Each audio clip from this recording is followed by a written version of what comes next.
Well, hello everyone, we're back live. The next round should be starting fairly soon. 2 minutes, in fact, before the next round is paired. Let's spend this time to go and look at the current standings. The splash screen here. Cool. So currently, we have Kikai, or Ben, as people who know him will know him as, at the top on 12, along with Hemra Mendax, who's a returning player of last year. Rob, I played him a few times at conventions. Very nice guy. Algebraic, also on top. Then have quite a lot of people on 9. It seems to mostly be purple and green at the top. But in the bottom, where I currently am after having some very close games with the PD deck, but not quite scoring out before the Centrals gave up points, we have Patrick, Rotom Appliance, which is very unusual to see him so far down an event, especially early, but you know, this event is full of really strong players. It does probably mean that I'm going to get paired against him this round, well, not unfortunately, but funnily, like the whole meme of I play him in every event we go to, and oh no, I get knocked into the submarine brackets, and Patrick follows me down for quite funnily. So yeah, the next round is starting quite soon. Thank you for the follow, A&R Link Ping. Hopefully you'll enjoy watching me misplay precision design, as I'm pretty sure I have done all day. I think the deck's really strong. I just think Apocalypse is a bad matchup for any deck that only has 12 pieces of ice. And Apocalypse decks seem to be super popular in this event. Partially due to, I think, Rotage winning last week's event with Shaper Epoch, Tau Salonga. a deck which took first place, followed by Dave saying the deck's not very good, which made me laugh slightly, but there we go. So the break is over, so hopefully that means the round will be paired soon. The round is paired. And I am not against Patrick. I'm against Binary Dogs, who I'm not sure who that is outside of NetSpace. I've seen him a few times on JNet and I want to say UK Slack. I'm corping first. This time, table 15.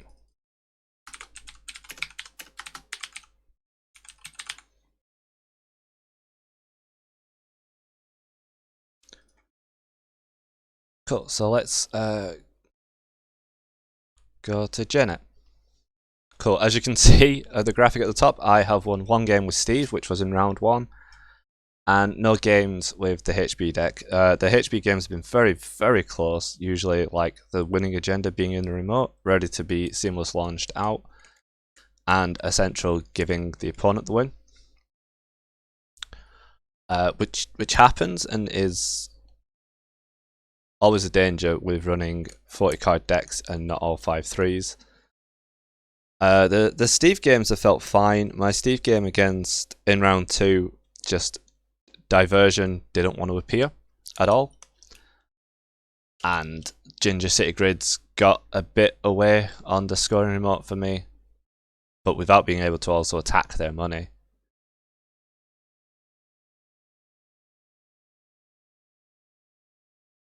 Meant it was always going to be a little bit of an uphill struggle in that one. But I really do like the new meta that Gateway has brought so far. It still seems to be mostly in flux, with really interesting decks such as the Hive Mind Max deck coming out last week rather, that I think took the entire community by surprise in how it works and just the list in general. Co-op side, I feel that a lot of decks are running Skunkworks at the moment and being very rushy. I think that may partially be why Apocalypse is so popular, for clearing out these like super remotes or just lockout remotes that have started coming with Anoetic Void, Skunkworks.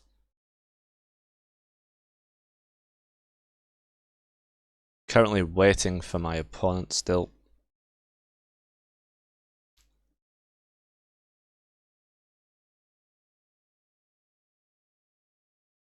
So there's been some IDs already in round 3. There's 5 rounds today. The round starts in just over 2 minutes.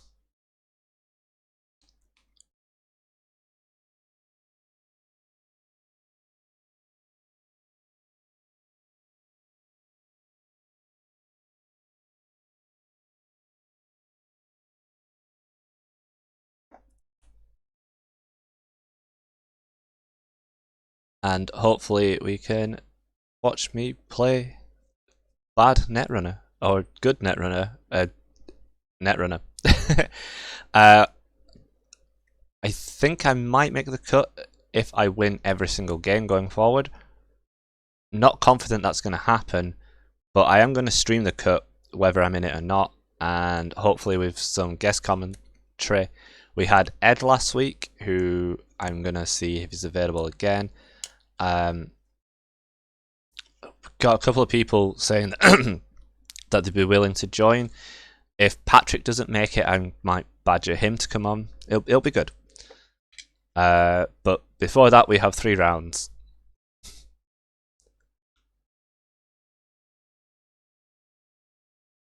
I have also turned down the JNet sounds going forward, I hope. The volume changer on the browser isn't the best, but let's hope it's fine and doesn't drown me out too much anymore.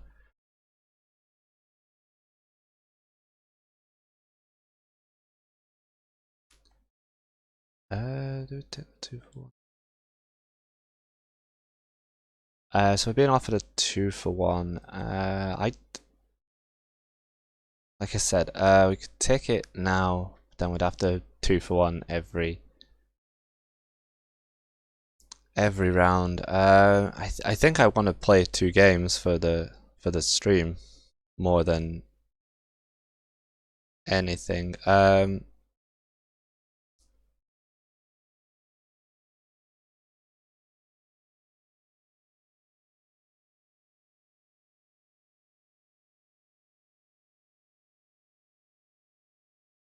Let me just this thing. So we're at 3.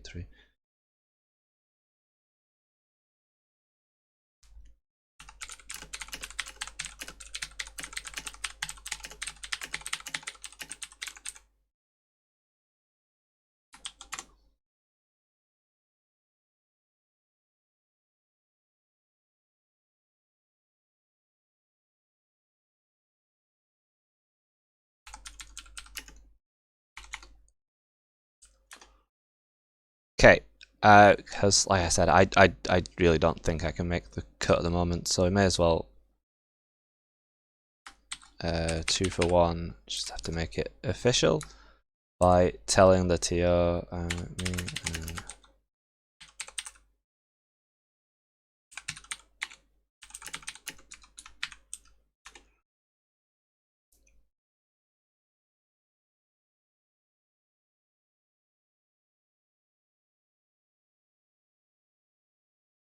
I like the little penguin that Ren has posted in the chat to say that the round can start.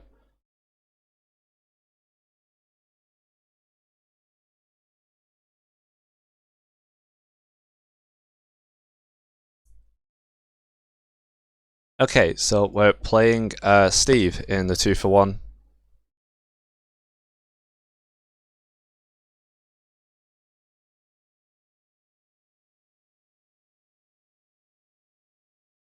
So 2-for-1 means that we play one game that counts for the tournament, and essentially the loser of this game concedes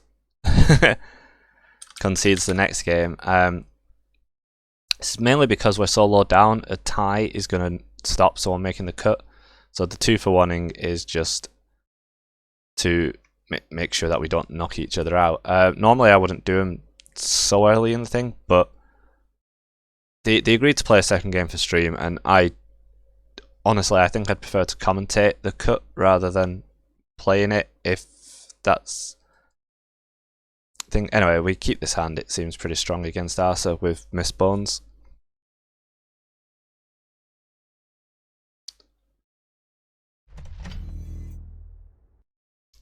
So how are the JNet sounds now? They sound pretty muted to me, but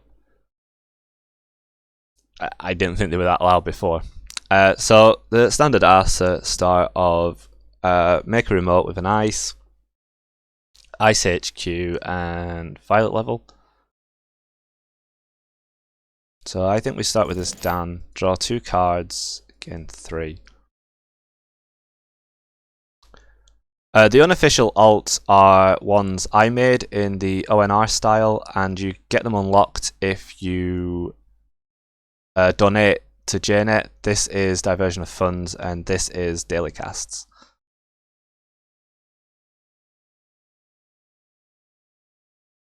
So I think we run R&D, Tapworm, Class Act.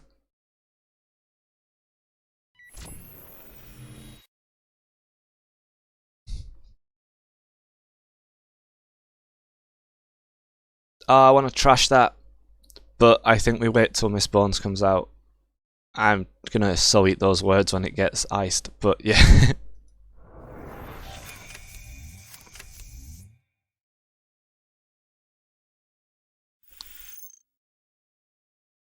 Yeah, I was fairly certain that was Rashida early. I mean, I have seen Arsa go for agendas early, especially if they're a little behind, but we can usually take a couple of turns to set up. Them going to 11 credits is nice, as it means we get 2 from the Tapworm. Although, I imagine if they do have Jeeves, they could res Jeeves to go below the 10 credit mark.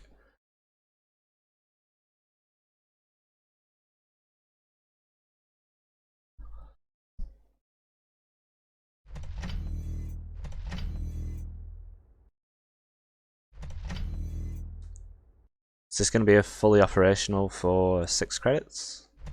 Oh no. I assume that's Ginger Grid.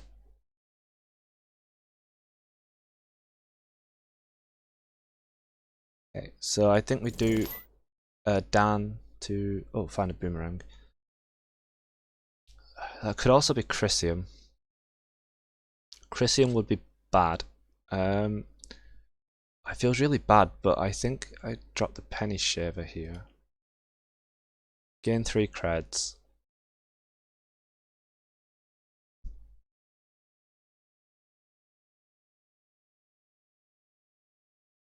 Gamble. Miss Bones. Daily casts and drop the Citadel.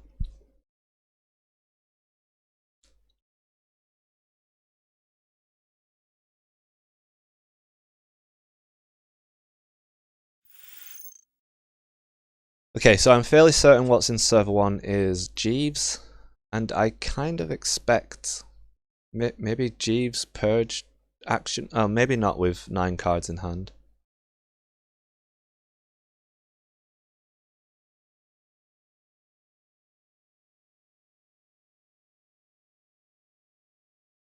But I feel that the Tapworm's getting some decent value, even if it does force the purge here. Or is it just going to be nope, three installs?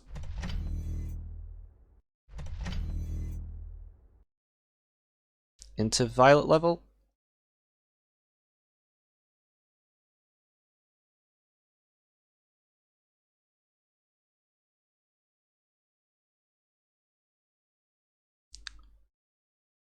Okay, I'm more convinced that what's on server 5 is Chrysium.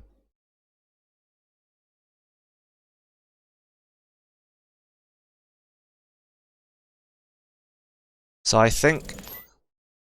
Oh! Fully operational. They do have 2 servers. Okay.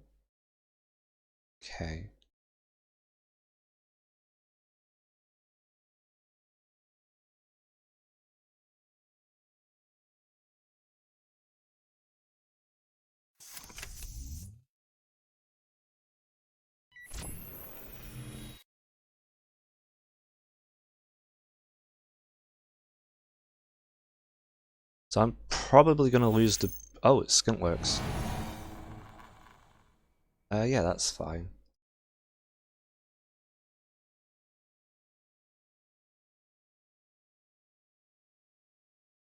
Get back the Dans.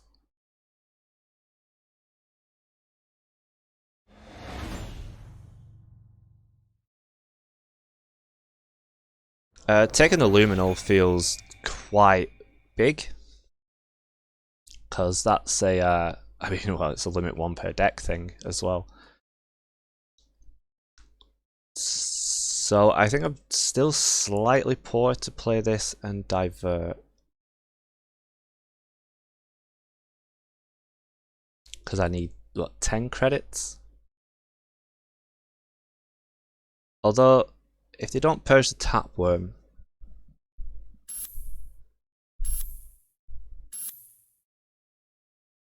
Or they're going to purge the Tapworm with Cyberdeck Sandbox? Possibly?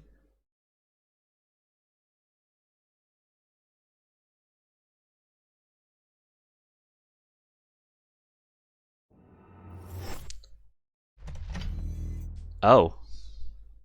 Okay.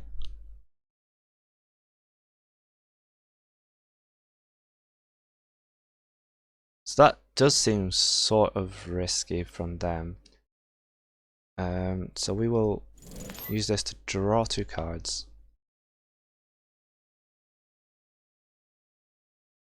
Gain 3.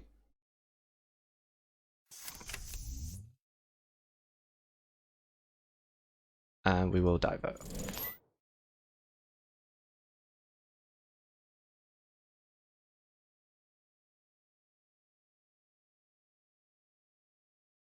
Which I'm fully expecting stuff to be rezzed. In response, nope.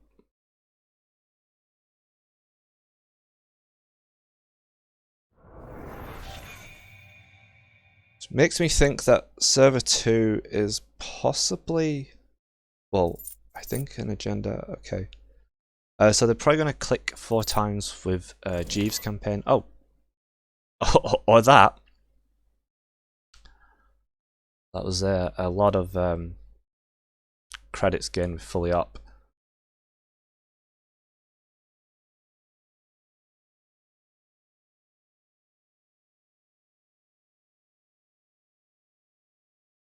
So what ice am I really afraid of hitting? Hagen would kill this, which would kind of suck.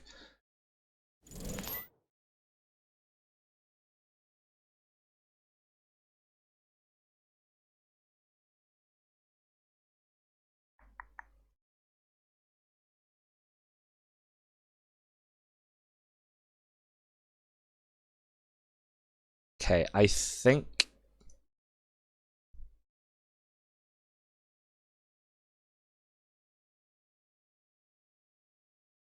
we killed Jeeves here.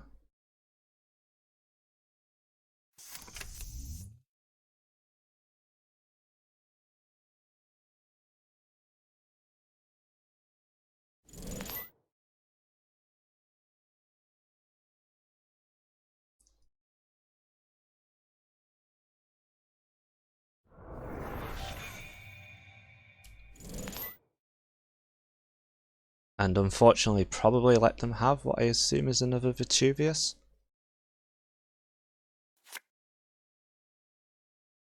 Possibly not.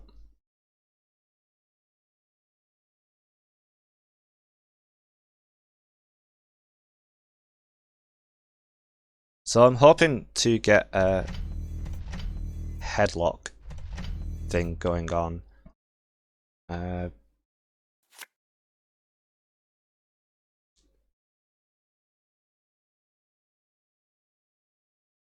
So let's run server 1.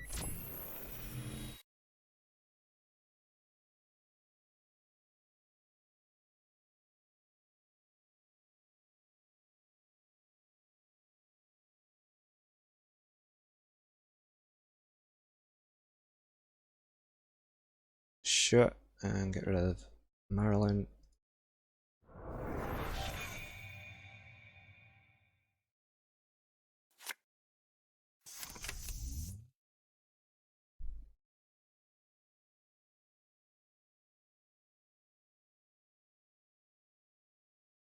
So I don't think losing the tapeworm's that bad here. I mean, there's another one in my hand. I can easily get down if I need it. Just kind of need to find the other breakers. I have a boomerang in hand, so I can exert pressure on HQ if need be. In fact, I think finding a diversion just is divert HQ.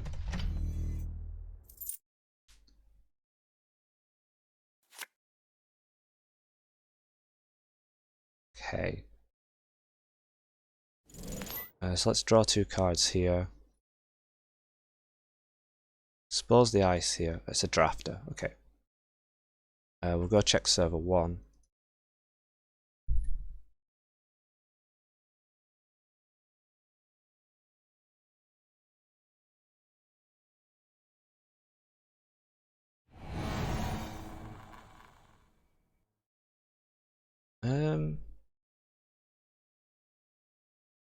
I mean, I guess guess we use this just to get it back, but we do fully break it.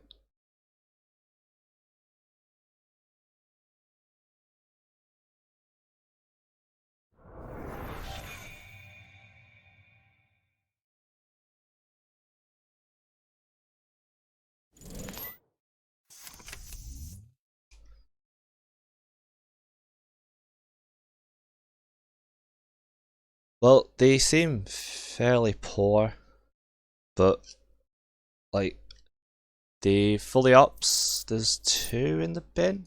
Okay, so they just gain creds. So this is drafter.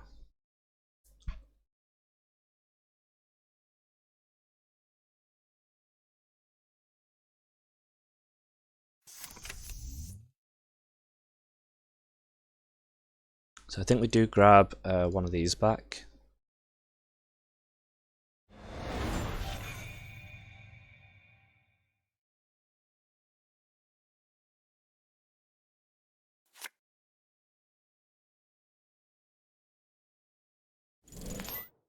Okay, so next turn we have the diversion. Actually, So yeah, so I think we do divert through here.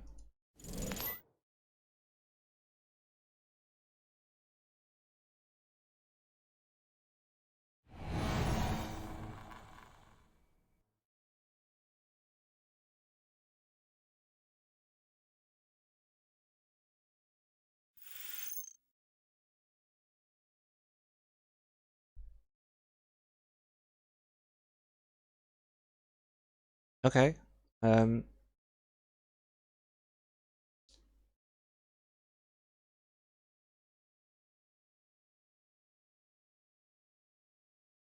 So here we grab, I think, between Mistborns and Sure Gamble.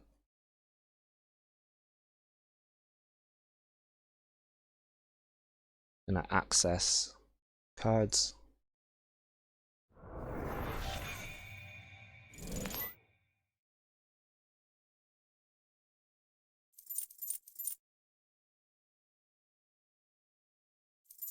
Okay, not the fully operational, which I was sort of afraid of, which is good. I don't want either of them. Let's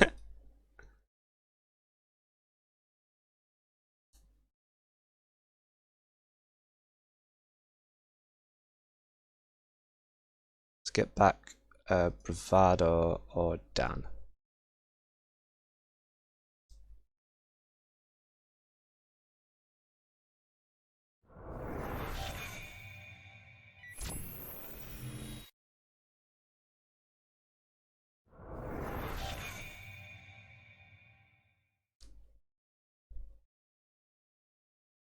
So we know there's a thing in there, so we're gonna use this to get 3 credits.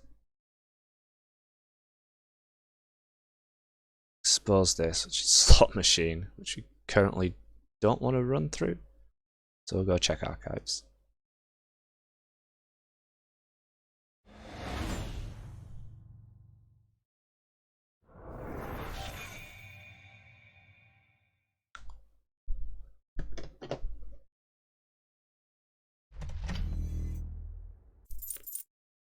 Okay.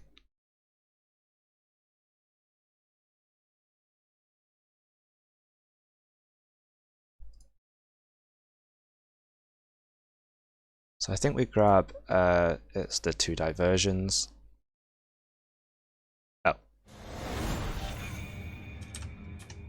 And accidentally win on the access to get diversion back.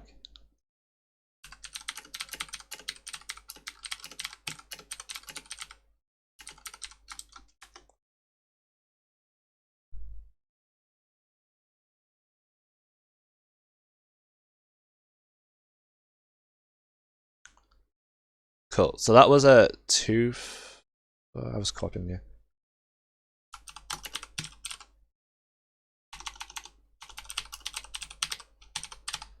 So that was a 2 for 1, but we'd agreed to play the other side anyway. So you get to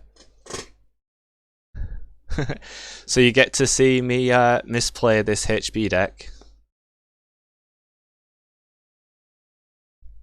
Again, like I have done all day. Okay, that's probably unfair on me. I've had some very interesting draws with it and had the winning agenda in the remote both games and just flopped.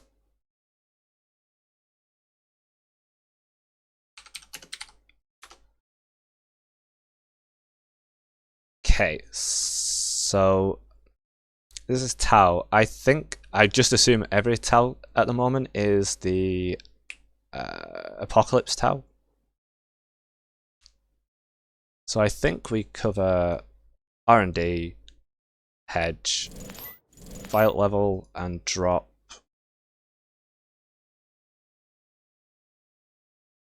this NGO.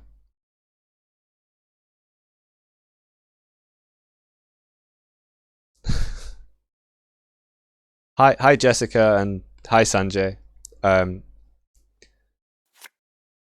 Oh, thanks. The game's one graphic is actually 3 graphics. Sorry, 2 graphics and a text file feed.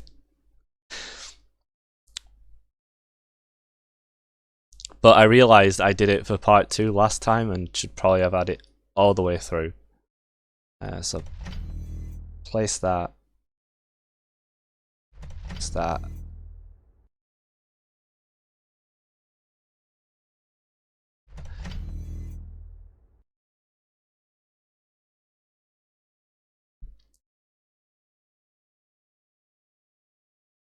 So I currently don't. Okay. Feels like a bad res, but I'm gonna res the Gatekeeper because it kills the Mayfly.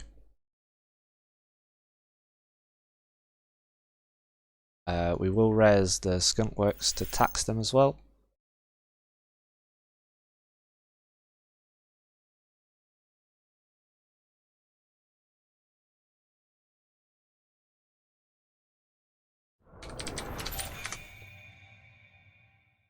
And not use Spin Doctor for the same reason. I mean, there's one in hand anyway.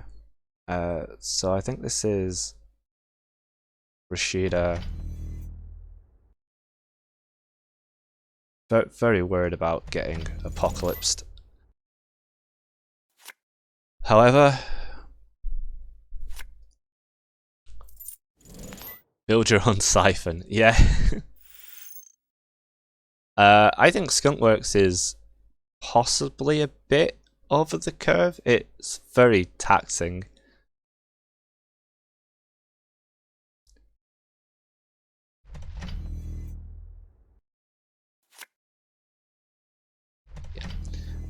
Not finding agendas when I have this massive scoring window is a little unfortunate.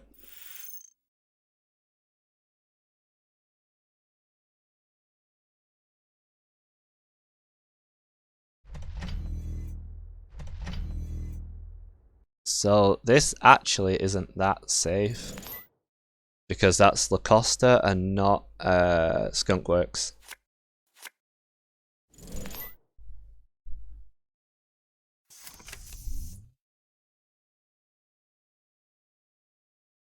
See, part of me is thinking not to res this and just use Seamless Launch to score the Cyberdex.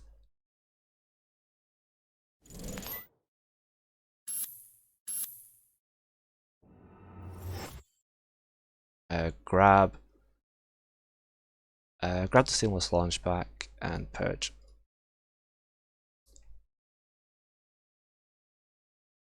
Yeah, because it still represents Skunkworks then. However,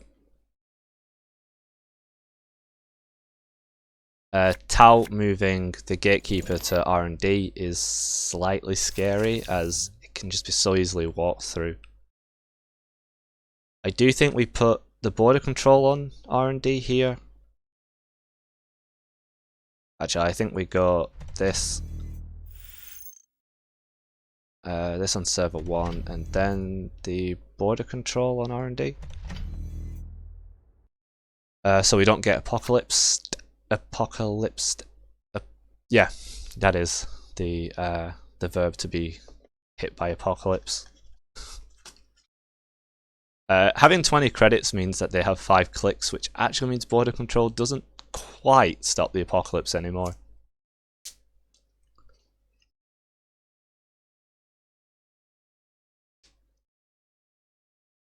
See, the super greedy play would be now to res the Lacosta and use Seamless Launch to score. What is in there? Nothing. To score the Luminal substation and just have a turn of 5 clicks. I have 2 abilities that stop the apocalypse. I'm fairly certain it's Apocalypse Tau in that it's played Mayfly, which is what Dave's was on. Oh, right. Yeah, they can't break the... I just assumed that they have a paperclip in the bin. So they can break the... they can break the Sure Gamble. No, not the border control.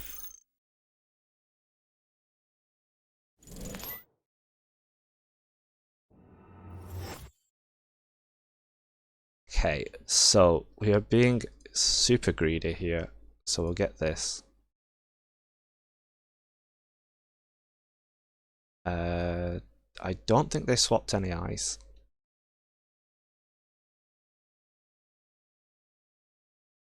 Let's shuffle the Hedge and the Skunkworks back in. Draw a couple of cards. Server 1.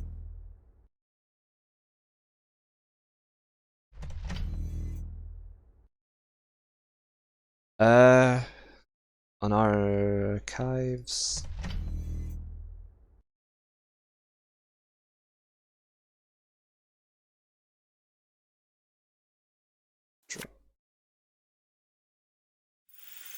I'm going to pre-res the Skunkworks to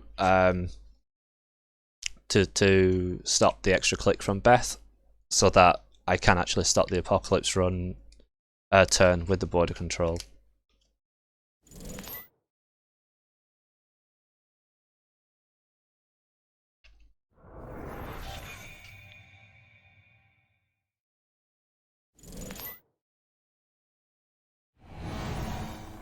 They do seem to be going for the apocalypse.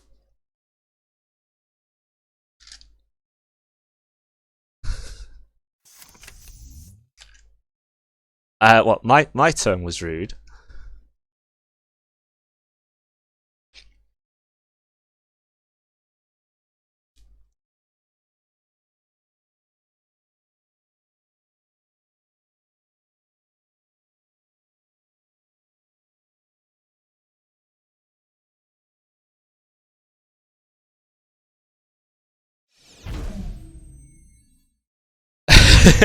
Okay.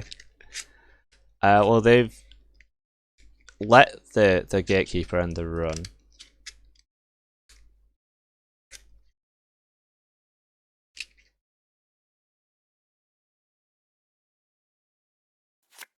See, I got this list off NIDB, and I'm really not sure on the Offworld Offices. I really like Offworld Office as a card, but I kind of wish it was Vitruvius in this list.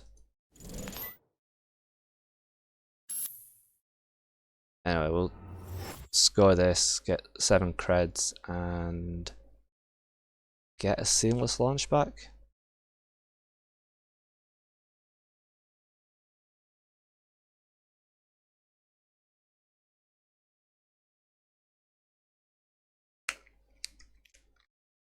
Okay, so I'm fairly certain they're going to try and apocalypse me next turn again.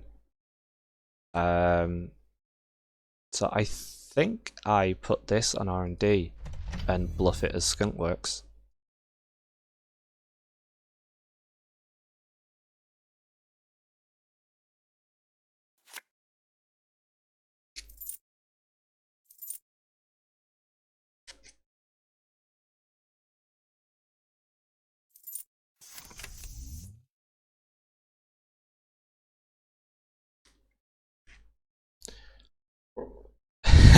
Although I actually have Skunkworks now.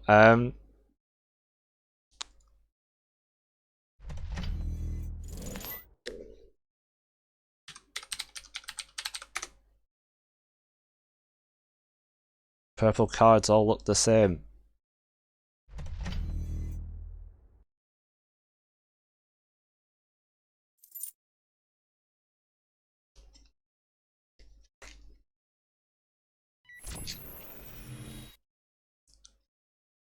So res the F3 here.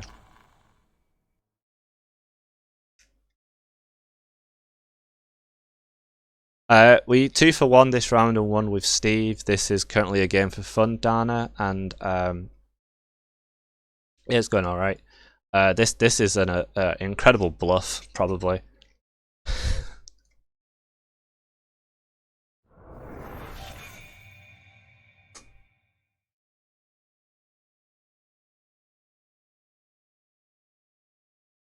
I think they are a bit too low to Apocalypse now, being on 5 credits.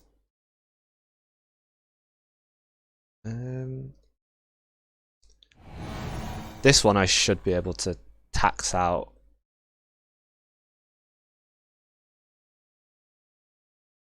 Enough with the Skunkworks on here. Skunkworks is unique, so I do lose it on the remote.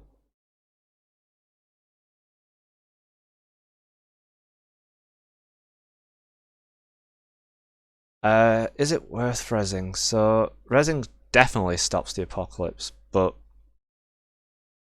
I'm thinking they can't get through the Fairchild unless they have another overclock in hand.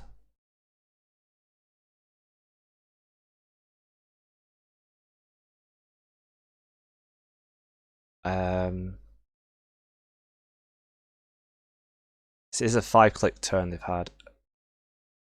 Yeah, I think we have to res this.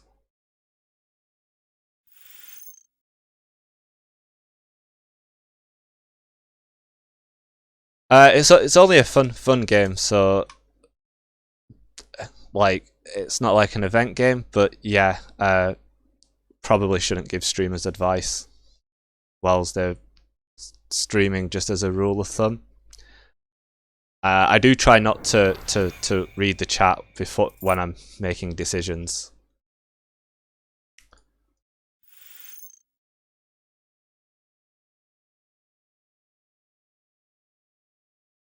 Okay, so this echoer seems good. So Lacosta and Seamless Launch score this.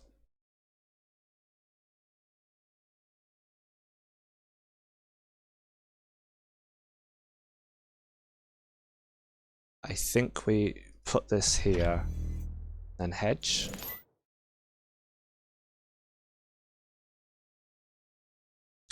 Not sure hedge was the right thing. I think maybe covering one of the remotes or something else.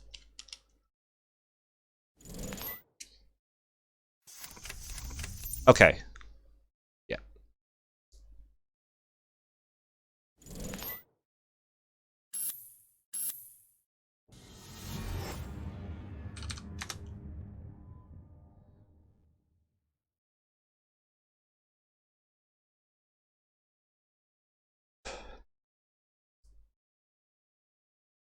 But hey, I didn't get flooded for once, but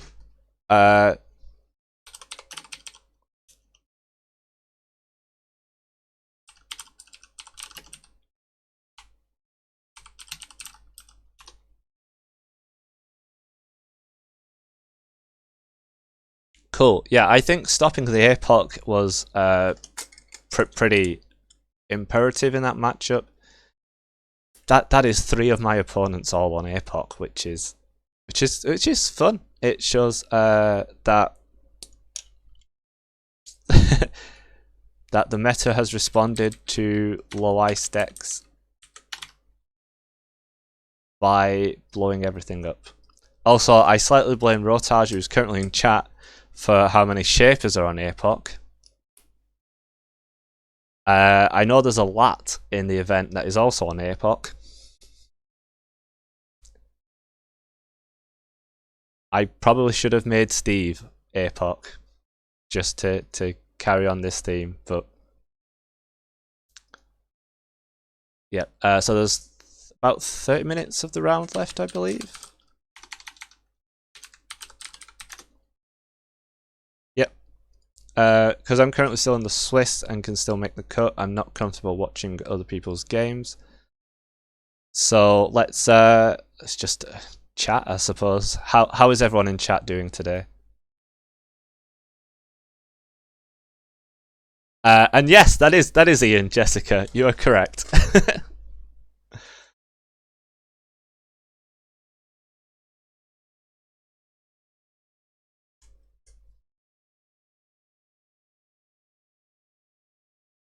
So I really like Apocalypse Steve as a concept. I just could never get it to work. I always feel like when I APOC, I lose the breakers and can't get them back. I know, like, historically you ran disposable breakers like Abganale, Fairy, and what was the barrier breaker called that you could trash to bypass a barrier? The other con man? Damara, yeah. But most of them have rotated out. So you can run Abganale still, and the idea is that you then, after you bypass 2 pieces of ice, you can get it back. Because, you choice is an illusion with Steve, as it's you give me this or the other copy of this back. But like, I could get paperclip, but unless I don't know, hit a Fairchild going in for the Apocalypse, it's gonna be face down. I have seen some Epoch Steve decks run. What was the card? Independent Thinking to put the face down cards back in the discard pile.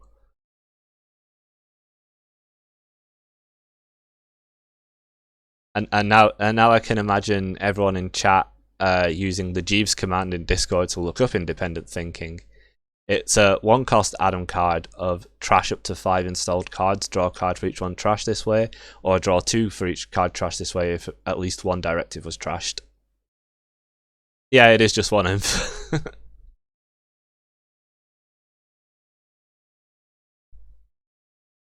and shows Adam holding a big bloody hammer.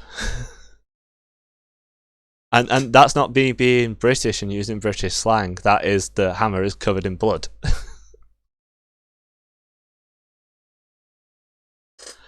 Are you on the same decks as last week, Rotage? Rotage? Not really sure how you pronounce your screen name.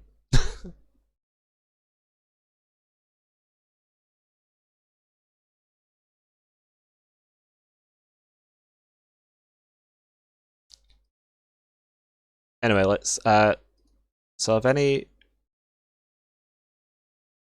so table 1 split because it was an ID, and other than that, no results have come in. The decks I'm on today are Headlocky Steve, which is should hopefully be on Keyhole. It's pretty much the same deck I played last week, other than I took the black file out for Caldera, which has had about as much use as the black file had last week. And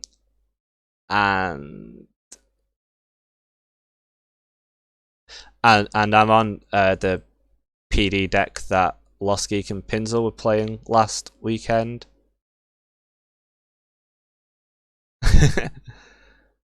Which I can, if I find my JNet window, I can bring up.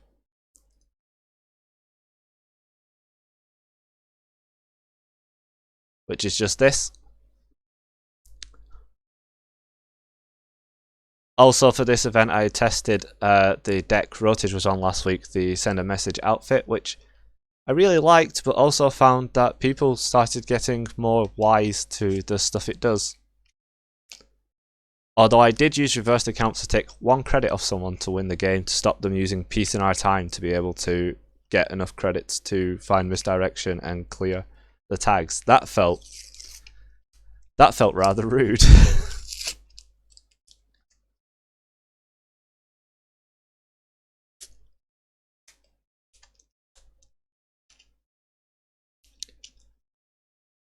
So there's 2 more rounds after this, which I'll be on 9 points. Meaning I'm probably going to be playing Patrick, who also is submarining.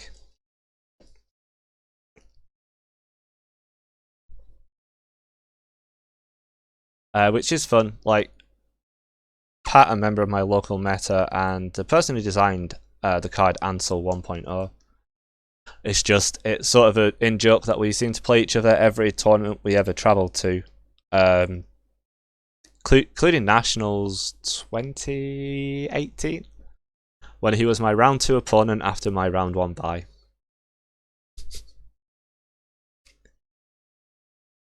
And he was both playing the same corp deck.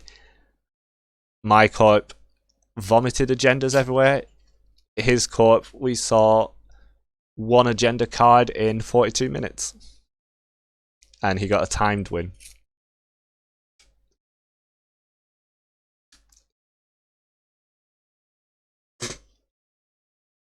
So that's the funness of variance.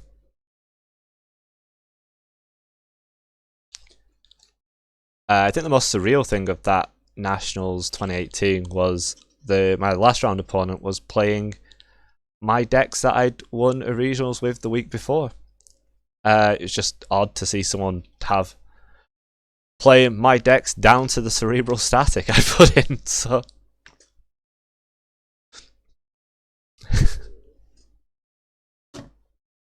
so that was pretty cool.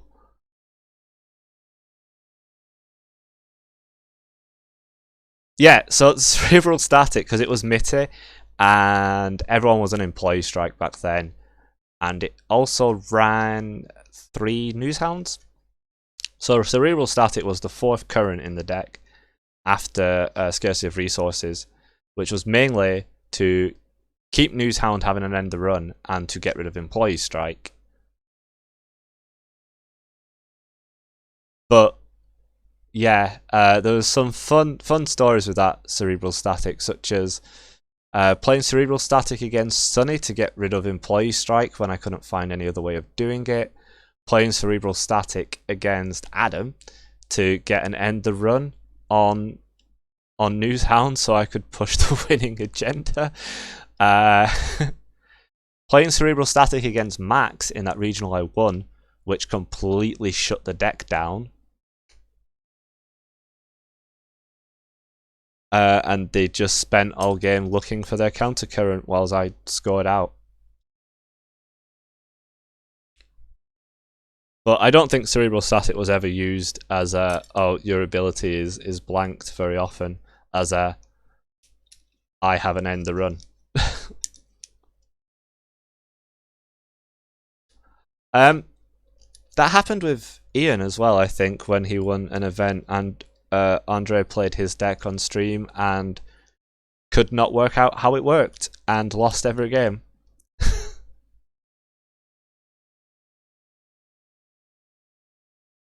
Also, Sanjay, I like your decks. I like playing 99 card max on JNet. I haven't been brave enough to actually sleeve up 99 card max and take it to a GNK, especially as I tend to double sleeve my cards anyway, because I use art sleeves that are prone to breaking. So this 99 card deck in double sleeves would be quite tall. Maybe I'll do it the first event back if Max is still legal and ONC hasn't rotated by then. It's on the edge of shuffle. Like, I play EDH occasionally when people lend me decks, so I'm used to shuffling 99 cards.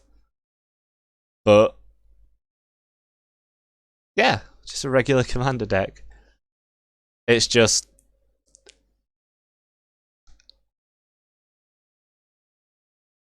the one-off rebirth in the deck or something.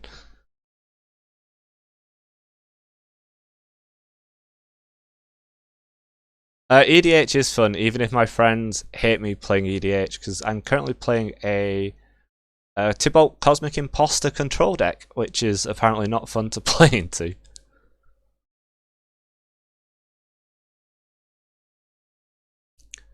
Even after I took out half the cards they complained about, like, oh, I can't remember what it's called. It's a red spell that you can play for free if you've got a commander in play, and it redirects the spell to another target.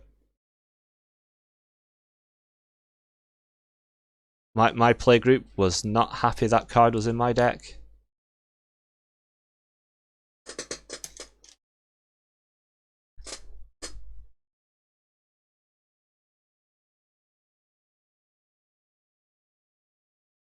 But you know, things like oh yeah, they made me cut Cabal Coffers out as well.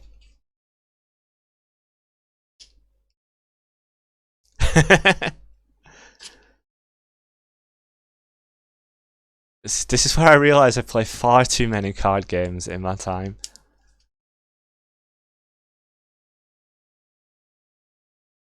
But no, Netrunner cards.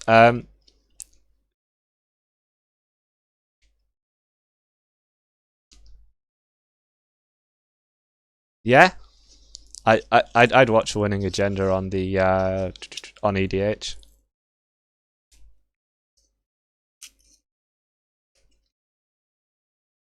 There's never too many card games. Like, I've played some pretty awful card games as well. Like the X-Men trading card game was not good. I also wasn't a fan of Conquest, which FFG did. That felt very swingy, in a bad way. Not swingy, snowbally. Like, if you won the first couple of planets, you tended to win the game.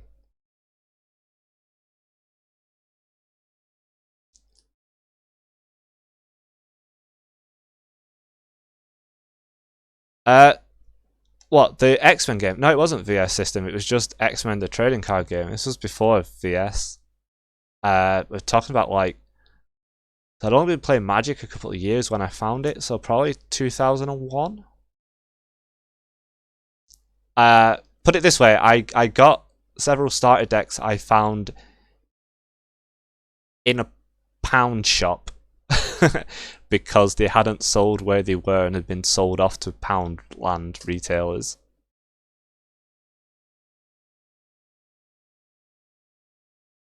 That is true. Most card games do feel bad compared to Netrunner because Netrunner is just such a cool concept.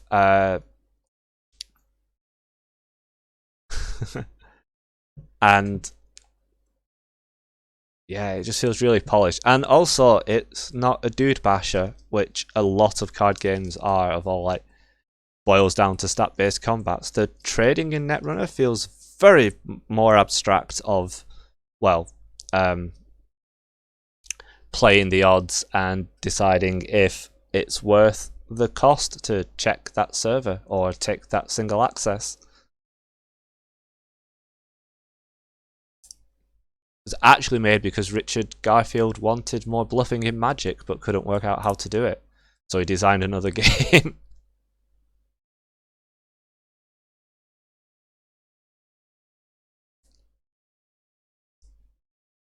I mean, I obviously can't see it because of the VTuber, but I'm currently sat in a room with lots of card game posters around me. We have a Netrunner poster, several Force of Will posters, a Magic the Gathering poster.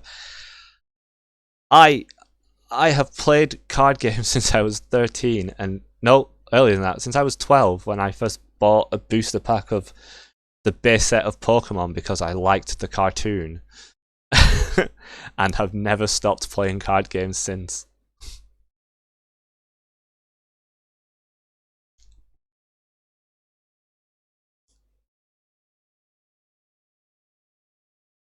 So, Keyforge was weird. So Keyforge, because I was still working at the cafe when it came out, and like the distributors were all sold out. We got one core set of it and a lot of boosters, and they flew off the shelf in the cafe and in the other local friendly local game stores in the town.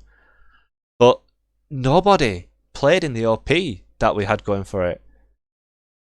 Like, we ran an OP night and one person showed up, but we couldn't stock the decks in fast enough for the demand. So I assume because of how it works that people were just buying decks and playing on the kitchen table. But yeah, it was so weird. And the problem is, a game like that, if it doesn't get an OP scene, it does kind of just flop eventually. But a couple of towns down where Nemo lives and played games, like Keyforge was more popular than Magic at one point. So I don't know. I played Keyforge for a while. I enjoyed it. It was okay. There was some very good back and forth games. Some games you just felt like you got blown out of the water and you couldn't do anything. Obviously, it felt bad when you bought a randomized deck and it was a bit meh.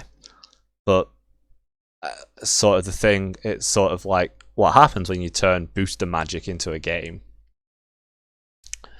I bought 5 decks to use as demo decks at the cafe, and every one of them had the same 2 factions, which was a little annoying. But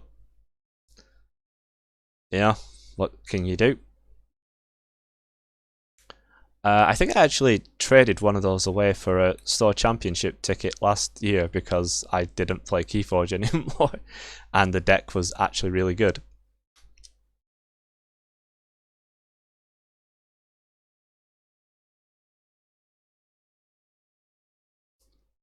Oh, Yu-Gi-Oh! I forgot about that card game. I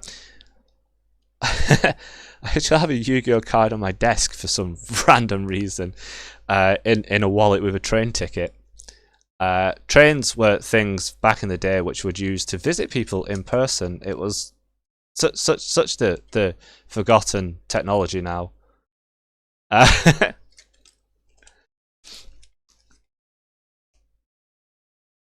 But in seriousness, when we could travel again, I really hope like my train anxiety doesn't come back because before I travelled a lot for Netrunner, I used to hate going on trains. Like, I'd always be afraid I'd catch the wrong one because they're not very well marked.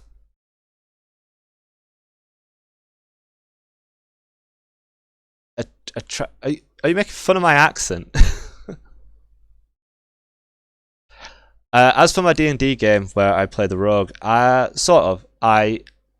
don't really play it much anymore because I work uh, I work on Thursdays and usually come home and fall asleep when I get back from work. So, but my character is still there for if I ever want to pick it back up. The other party members are apparently looting stuff on her behalf, which is nice of them. They're doing it wrong, but have to take the nails too.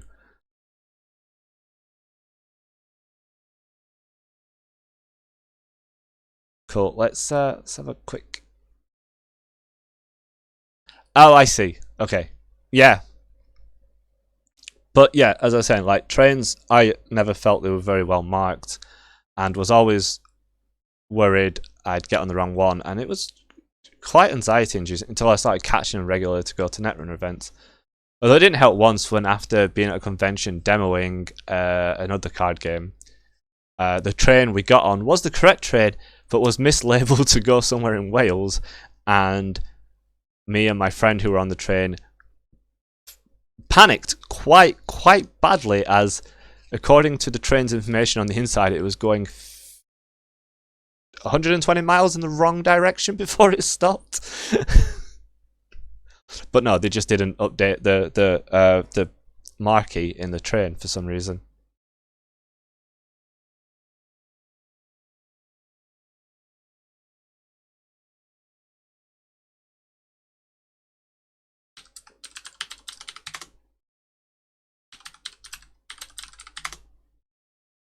Okay, so this round ends in 12 minutes. We can check, see if any results have come in.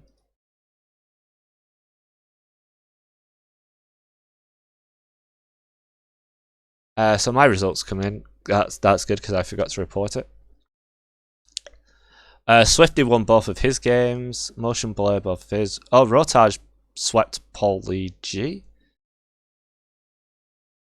Still don't have like results from Roten, but I assume with it being Patrick, he'll probably win both. Ian and Simon playing on table 11. Ian playing Sports Metal Combo because he couldn't think of another deck to play.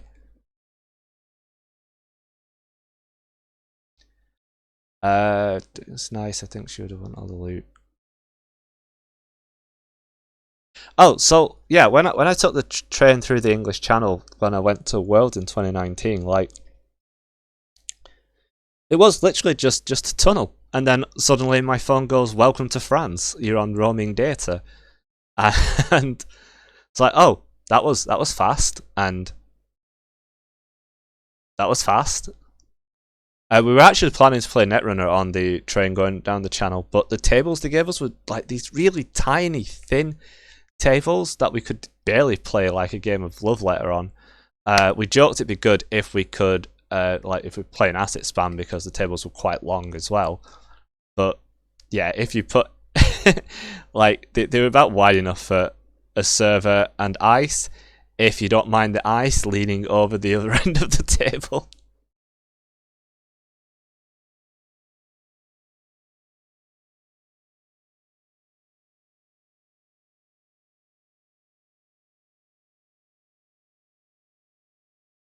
So 32 players again. Like we've looked at this several times, but lots of max, which I assume is the Hive Mind max. Lots of purple because HB Rushy HB is so good right now. The old adage of why jam a sandwich when you can jam an agenda. 3 sports, which I know one is Sports Metal Combo, one is the sort of Glacier Fair Sports that Patrick played and made second with last week. No idea what the other one is. There's Builder of Nations, which Paulie G's on, which I'm guessing is a sort of an experimental list with the meta being new. There is no NEH, which still surprises me with how vocal Reddit was about how busted that idea is.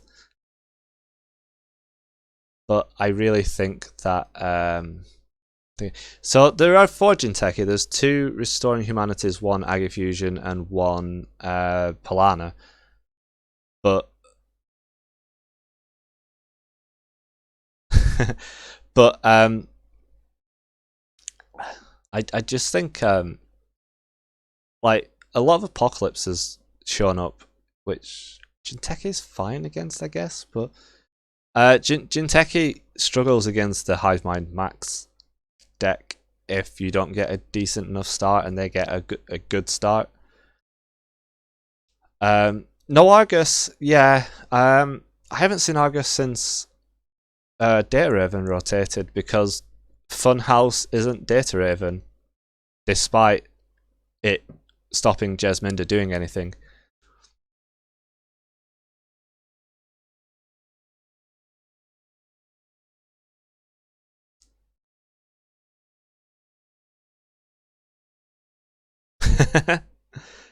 um, I don't know. I saw a couple of Argus when testing for this.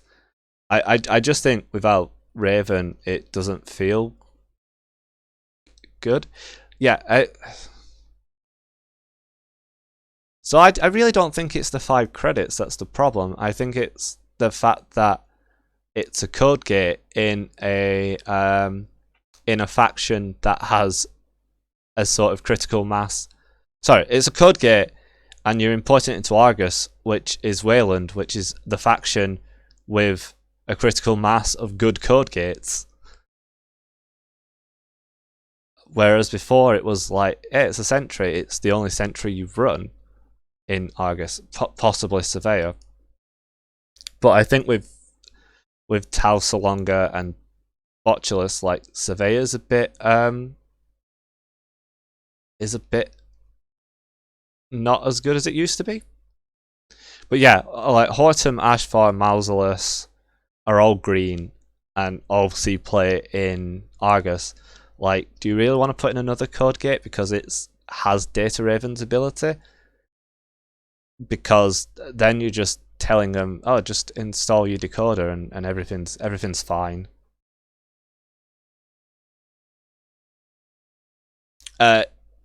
It not storing the tag on itself and just giving it straight away is also obviously a big difference. So whilst the base escape on Funhouse is slightly higher, 4 instead of 3, like getting a Data Raven trace to fire and getting the counter on Data Raven was massive.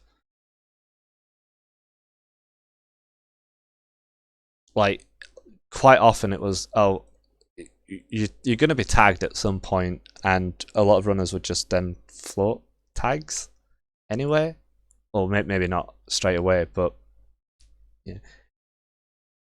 It also meant like it was harder to, you could just die to it, like if they had 3 high profiles in hand and 1 Data Raven counter. Whereas with Funhouse, you can always just clear it with misdirection. I don't know if Argus is, if there is a build of Argus that's decent enough at the moment with how much APOC and how much D-Resi stuff is going on. I'd like to think there is, because I always enjoyed playing against Argus. But I think losing Data Raven was so huge for them. Funhouse isn't quite the same. Yeah, exactly. I also don't think they gained anything particularly cool from Gateway for Argus. There's amazing amusements, but just you may as well just like Prisec does the thing better already.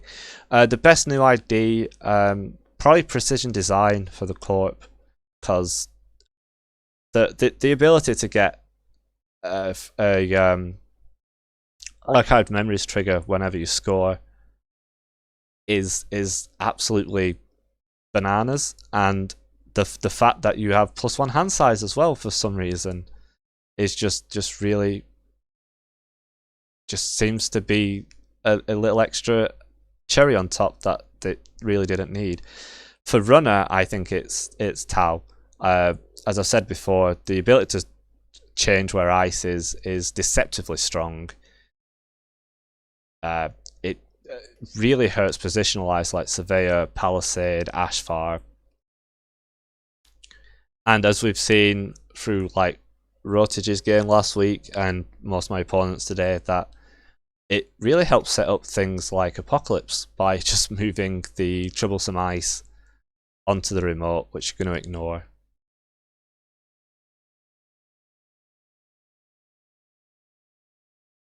Uh, Zaya Zaya feels hard to leverage your ability properly without running like bad cards almost. Like the base of her ability is if you that get into HQ or R&D, you get a credit, which is sort of a 40 card Gabe, and Gabe didn't see much play. There is the like if you see a lot of cards, you'll get a lot of credits, but yeah, you need like Conduit, which feels like expensive for him. Plus,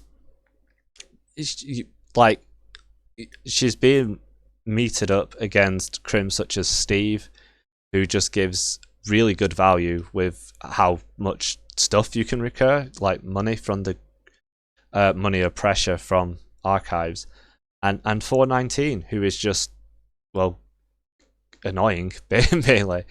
It the exposed tax, especially if you get turtle down, is real, and I think both abilities are just better than Zaya's. You gain a credit if you get into HQ R&D. Also, because Crims have at the moment a critical mass of quite playable cards, 40 card deck size feels like a drawback almost. Because I think there was one Zaya deck which made high in the early bird event last week, which was running 45 cards. Because the person just couldn't cut 5 cards.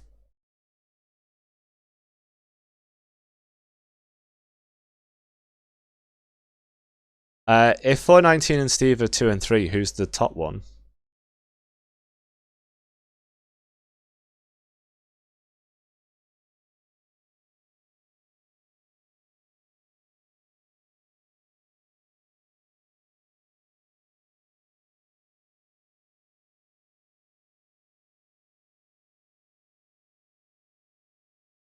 What do you mean? Look who's asking the question, or the list rather.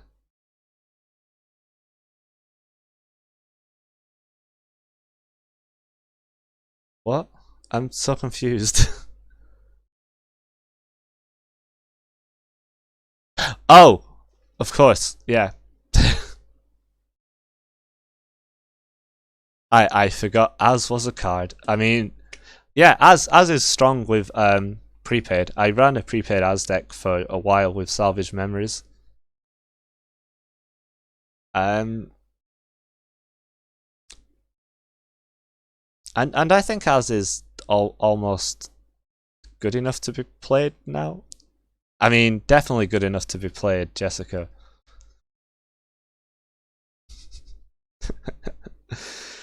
uh, but that just like so as you will get 1 credit discount every turn, as you will probably play a hardware connection or job every turn, or at least every 2 out of 3 turns. So and the link. So I think as is, especially if you're running things like Pantocraft to install on their turn, yeah. So again, I think as actually over the course of the game make more money than Zaya for just installing stuff. And by make money, I mean get a discount of. So yeah, I just think Zaya has the sort of problem Steve had back in the day, where the ability is decent, but just the other IDs are better.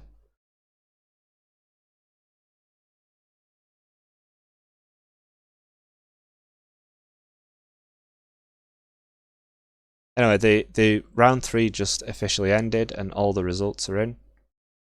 So we can. Oh, we are on Cobra.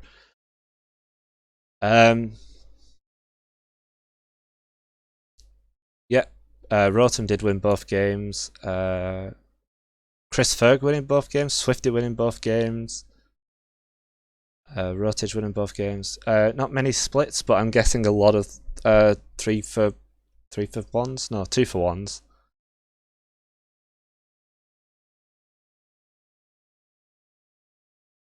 With it being a long event, because there's 2 more rounds before the cut, I imagine some people might be dropping now. Oh, the pairings are up, so let's see if we're against. Oh, we are not against Patrick again.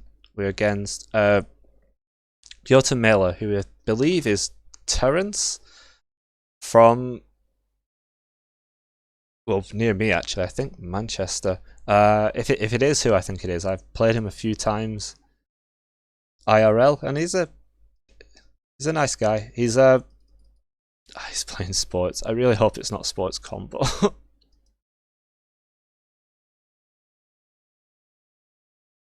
So I hope it's not sports combo, because last week I was expecting a lot of sports combo and put the black file in my deck. This week, after not playing against a single sports combo all last week, I took the black file out for Caldera, which I don't think I've played once either. But we'll see. We just take Cobra down. Cool. Good luck.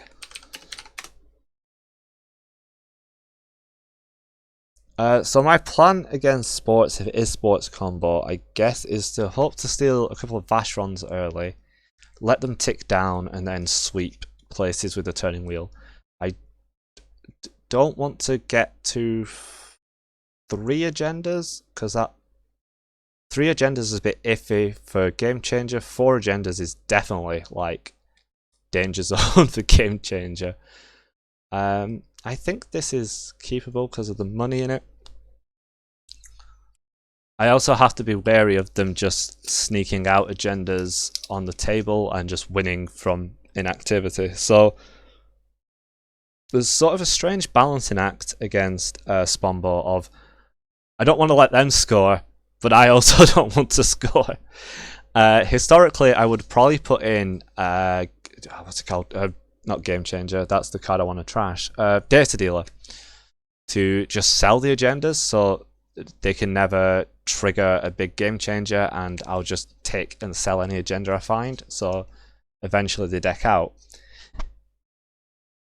Data Dealer rotated, and I can't bring myself to spend 3 inf on Artist Colony for the fact that it might win me the game if I find it quickly against a Sports Metal combo.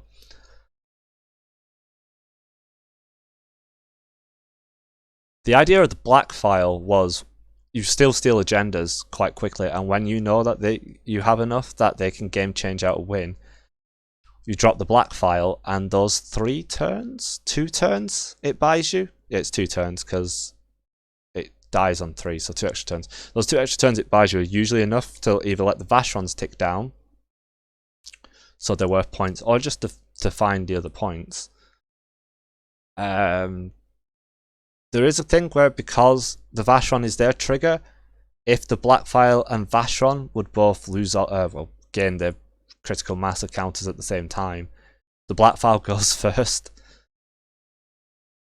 So there was that, but this is all irrelevant because I've taken the black file out of the deck in response to what the meta was last week, and putting Caldera to not die to Neurospike, because who would die to Neurospike on stream after saying she was very much in control of the game and it's fine to let the opponent have the 3 points? Definitely wasn't me.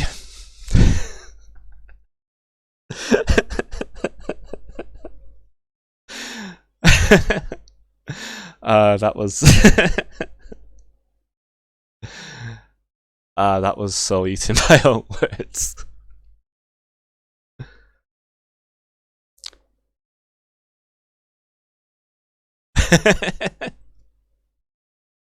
Oh no, it happened. I believe the actual transcript is me going, I feel very much in control of this game. They've dedicated that City Works, probably on a Skunk Works. It's fine, I can let them have the 3 points because they'll go quite low and I can attack.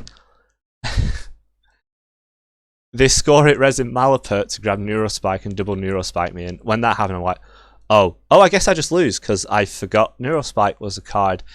That was cool. Next game.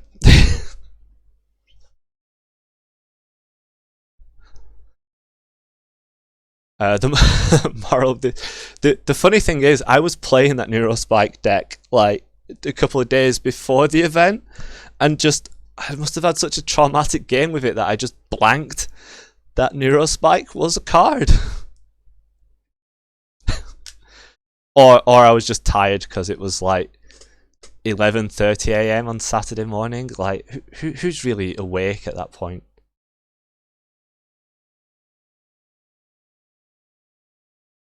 Okay, so we've been given the go-ahead from Serenity. So my opponent's straight away covering HQ, which seems to be an obvious play against Crim because you're scared of the diversion. So I don't think it is Sports Combo, because Sports Combo would normally just spam out remotes. So want to boomerang into HQ and shut it down. But no, that let's not do that.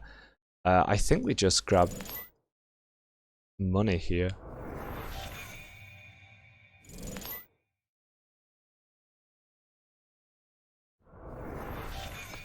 Which seems like such a weird start, but like if I'm not getting sure gambles, I'll get things. So that's, I think that's probably NGO front. Or did my opponent mulligan? My opponent did not mulligan, so that it's either NGO front or they're trying to really rush out an early agenda.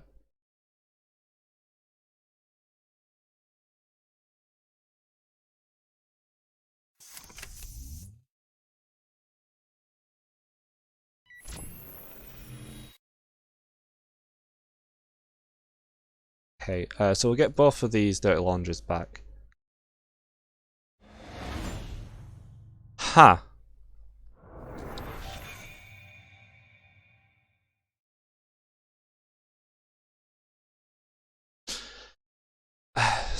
Oh yeah, they're sports, so they get money. So I'm gonna play the Tapworm, seeing as they're over thing, and into Cyberdeck Sandbox, of course.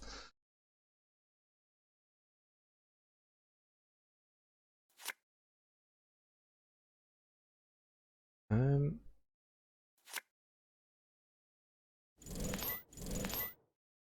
run into HQ and not finding diversion again, which was the story of round 2. Shall we get Dan and Gamble back?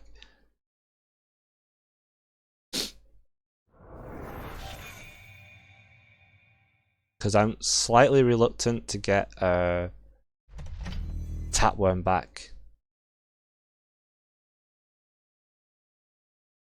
So if they push that, I think... Okay. I think we run server 1 here.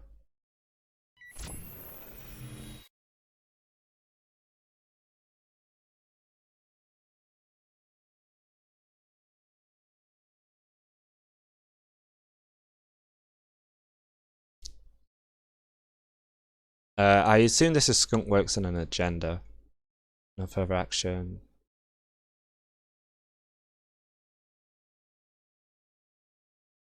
Okay, Rashida and Ginger.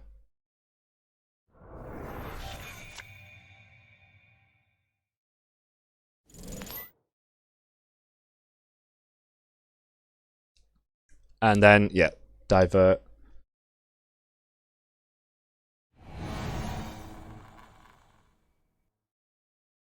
Sure.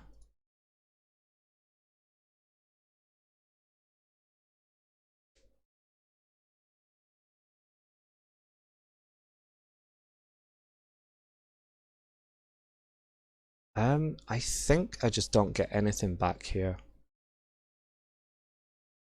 but we do take their 2 credits.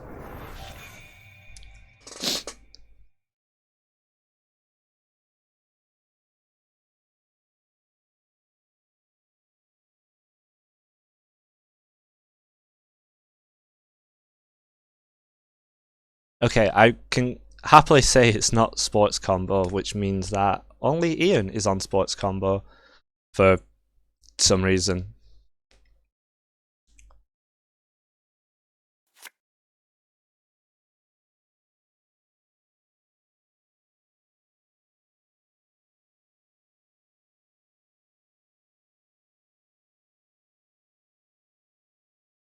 So I think, okay, I think we'll draw a card. Another thing.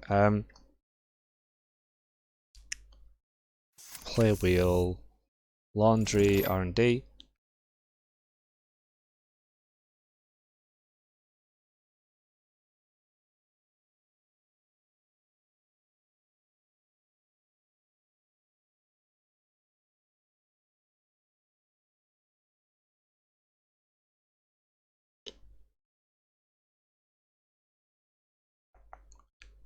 Is skunk works worth trashing?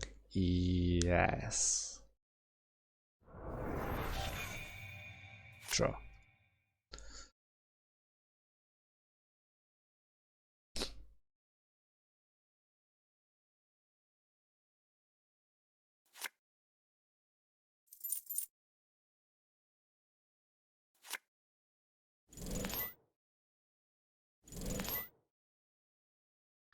Okay, so I think do that. So the play next turn will be drop sneak door 2, shut down. No, I don't have enough clicks.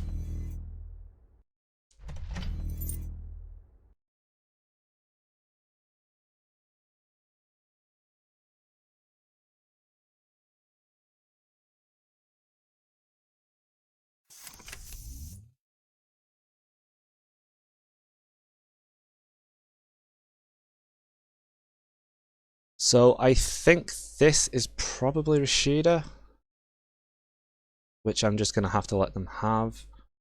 I think here it's Gamble or Diesel.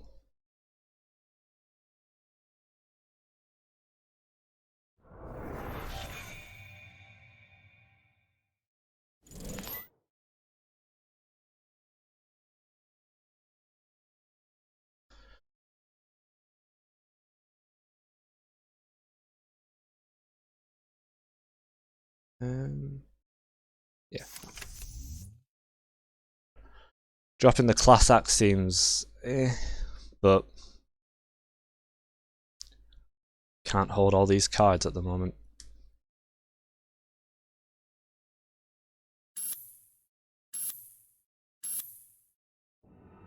Oh, okay. Didn't expect that.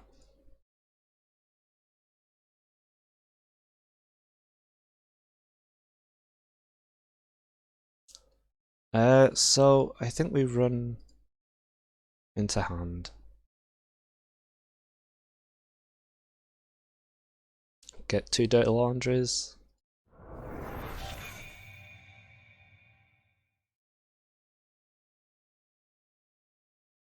Grab these. Bravado R&D.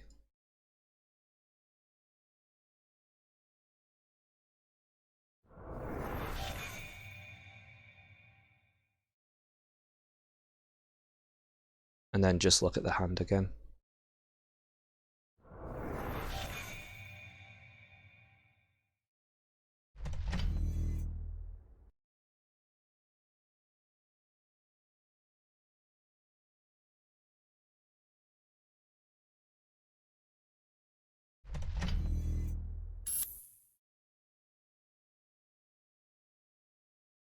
Okay.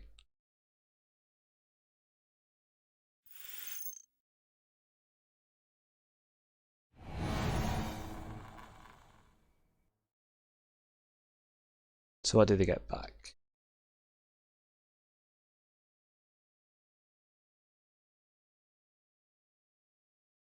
Skunkworks back and Skunkworks. Something in that remote. Okay.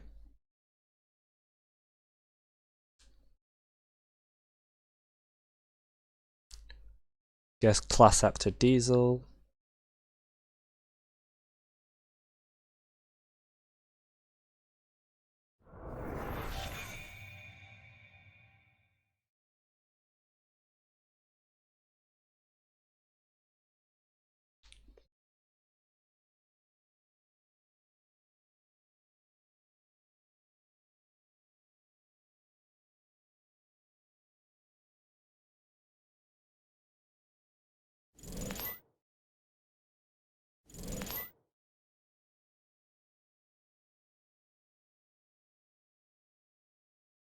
Yeah, JNet lets you, if you have access to the alt art picker, you can pick previous printings as well. Which is what I have done.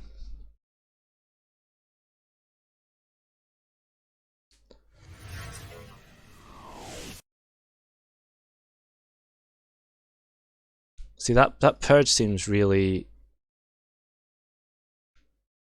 interesting because I can just run through this, grab the two.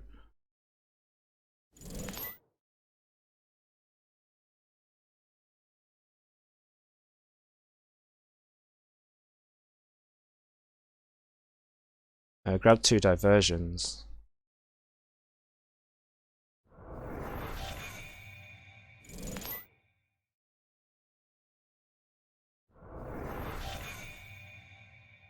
And then grab them.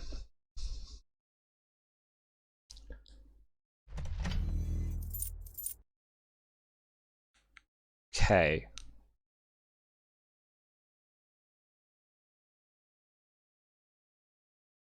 So I imagine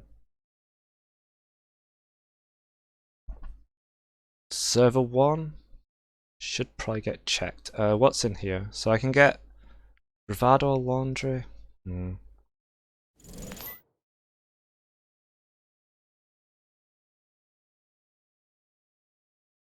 What's this? Border control. Okay.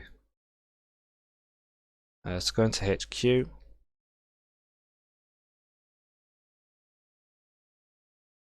Vado or dirty laundry.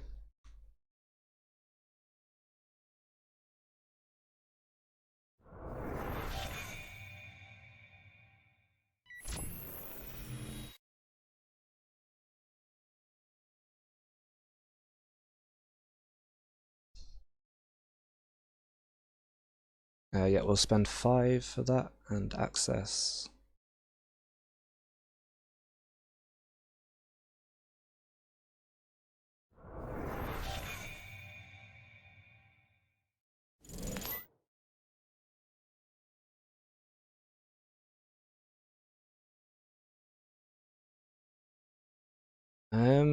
No. Oh.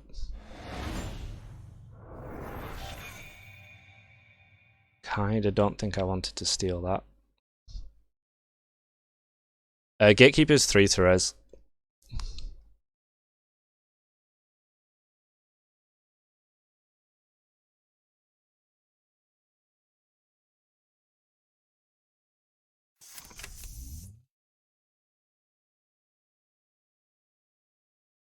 Yeah. The wheel is pretty clunky, chunky rather.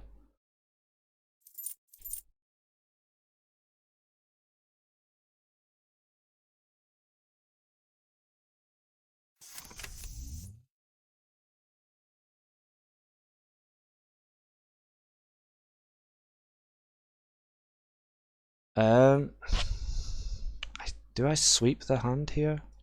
I think I see 2 more.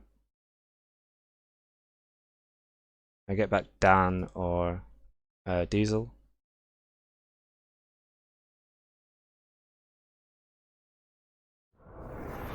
Okay, so it's mostly Hagens and things.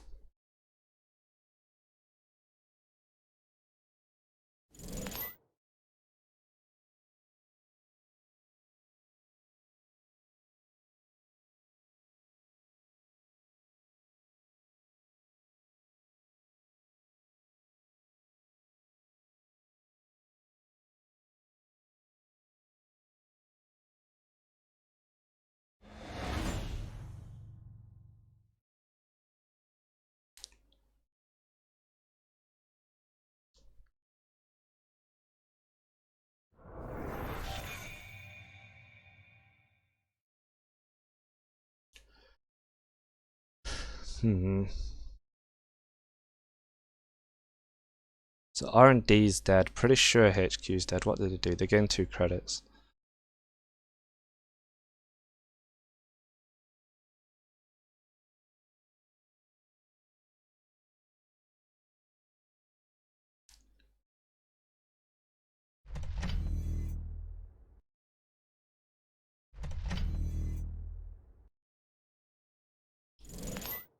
Okay.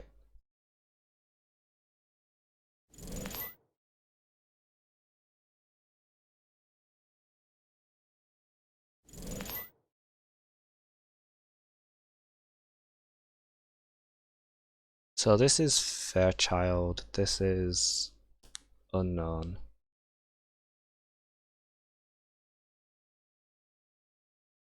One MU. This is border control here.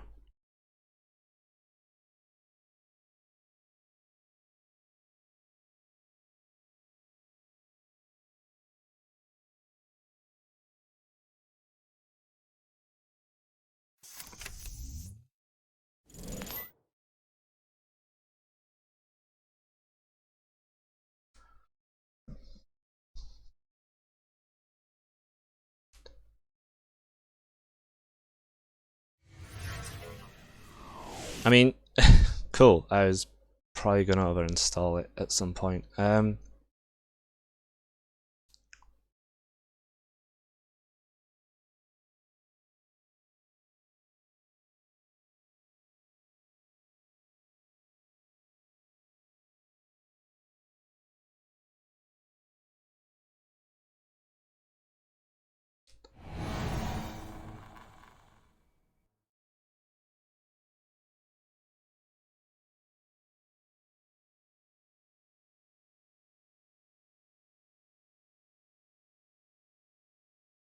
We get the Dan of the Dan back. I really think this is we just need to keep exerting pressure.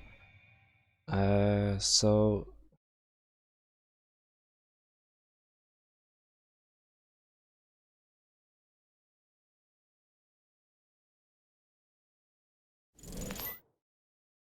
gain 3 and we'll expose this ice, gatekeeper, and run R&D.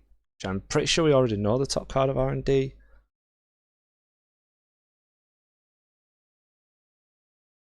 I think it's the last one I saw.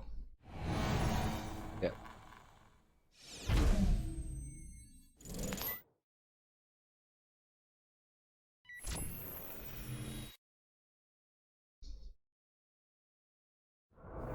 It wasn't the last one I saw.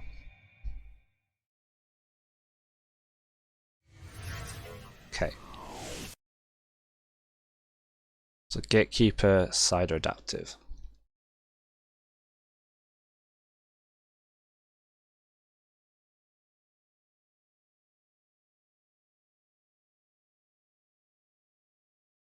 Four, 8.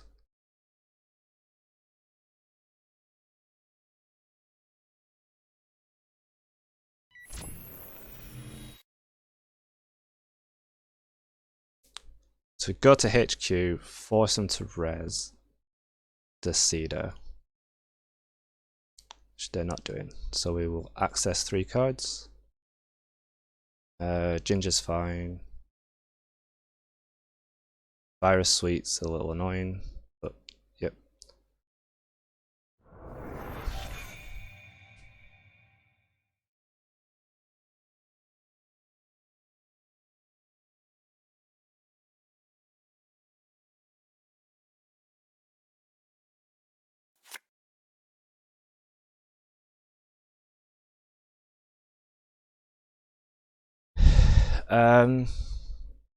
So I think it is we hit HQ. What's going to raise border control?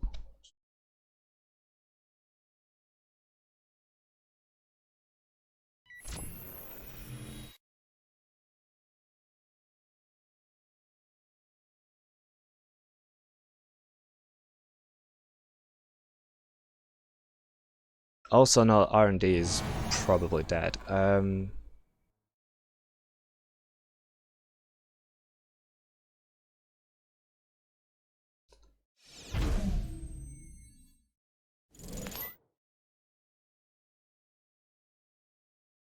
Okay.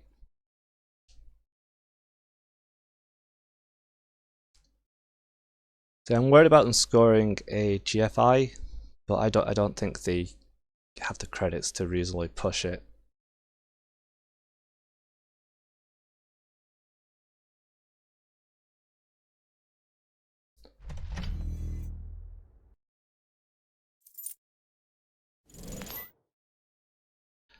Okay, so R&D is live again.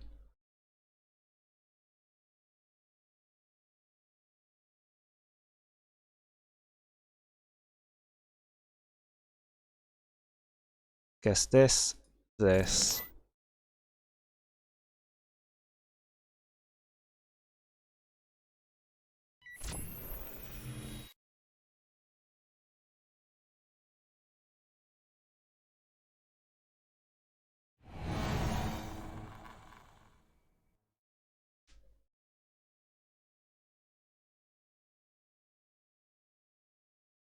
See an extra one in R&D.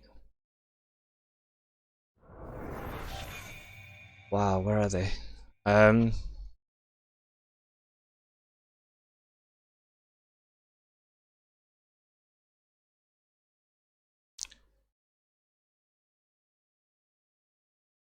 Fairly certain that skunk works. So this is just.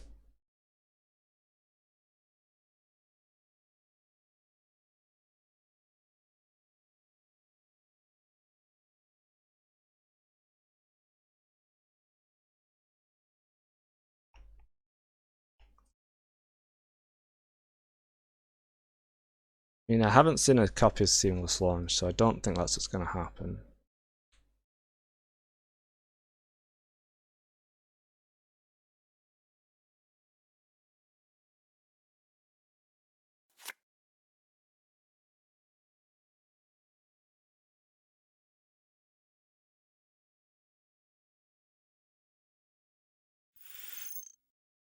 Oh, Ginger, of course. Okay, border control.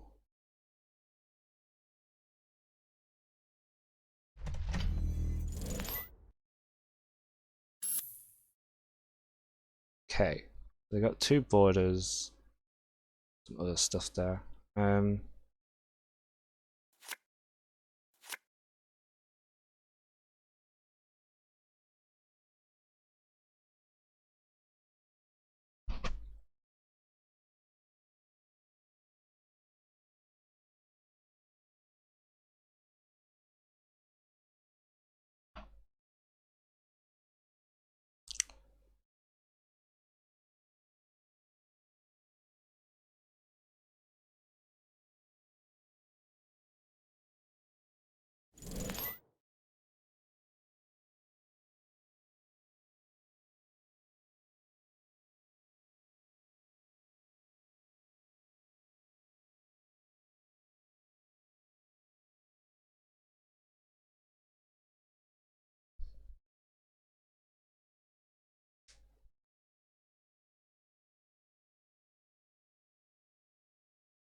What do I want?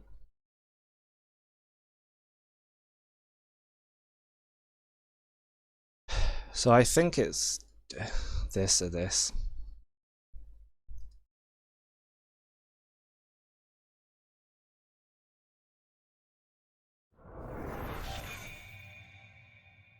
Then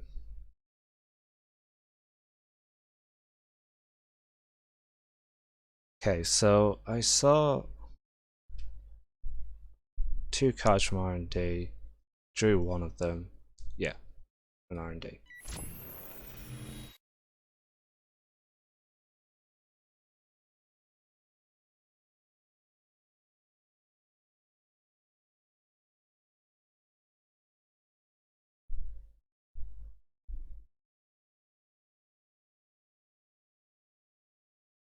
There was the thing of let the first one on Gatekeeper fire to force a shuffle. Ginger.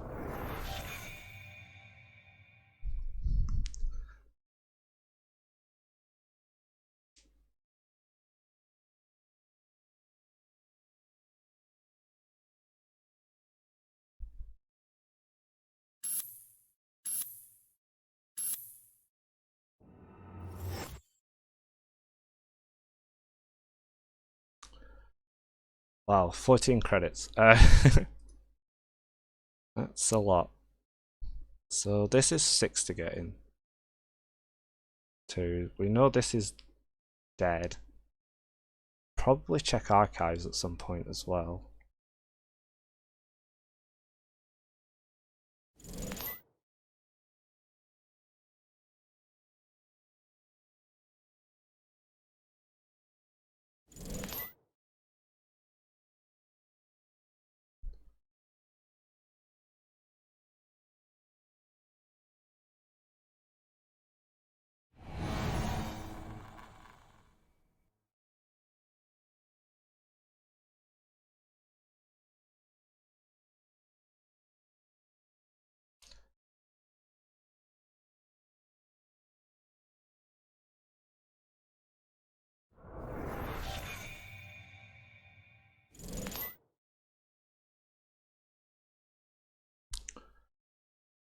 Okay, well, I have no idea where the agendas are. They don't appear to be in HQ. I've whiffed so hard on R&D. I'm kind of want to check archives here.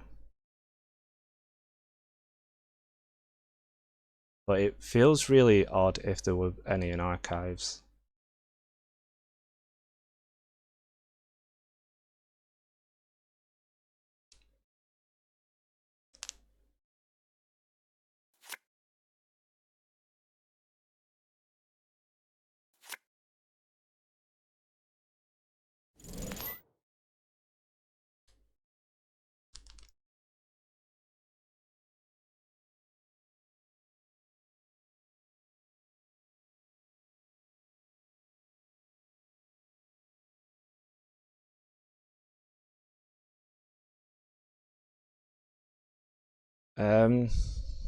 Guess bravados?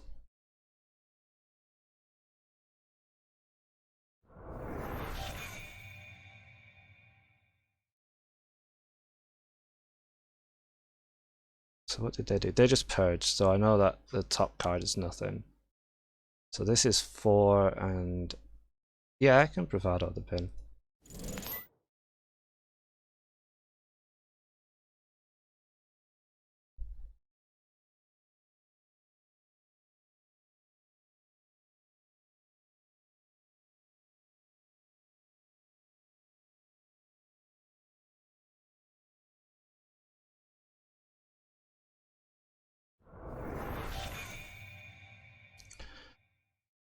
Okay.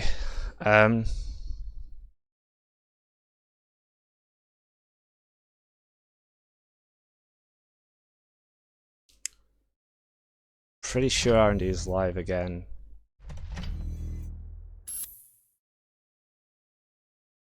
Was it in hand all the time?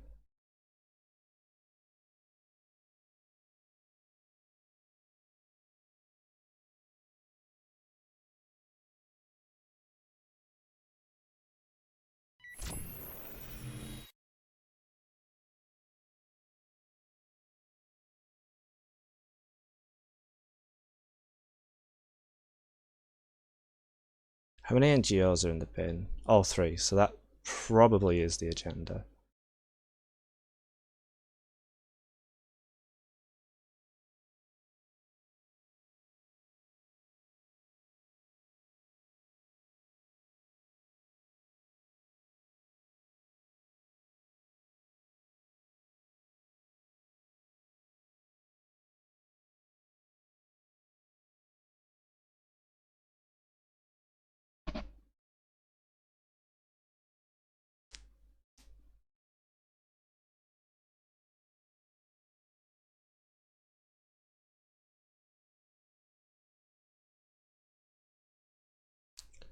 I'm also reluctant to think I can get through all those border controls.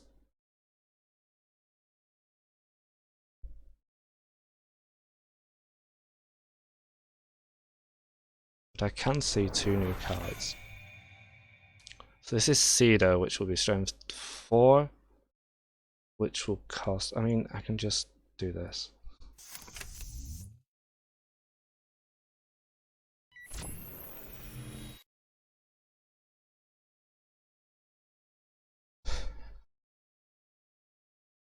Just take the math out of the equation.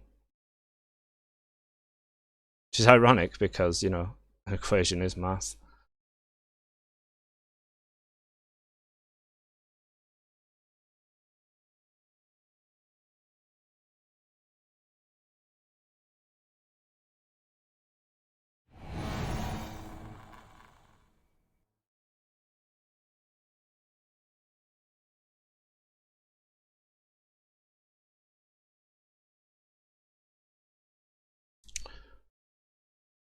What? um.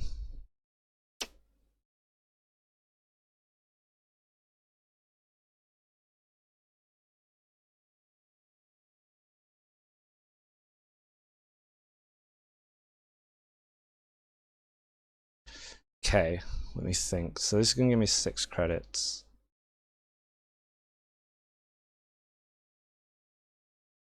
The empty, I know, right? So this will give me 6 creds. This is 2 to get through. So 4. I'm 1 credit short.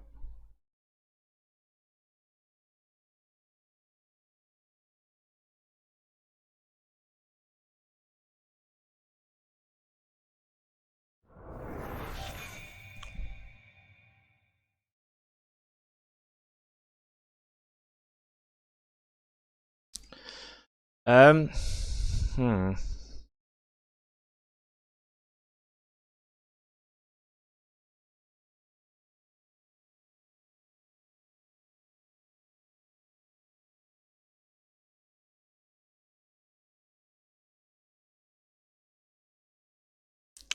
Get 6 out of 8. 2 to break gatekeeper, which was 6. 4 to install the paperclip. This will be 2. Isn't quite enough to get through that. Do I just have to think they're in hand? No.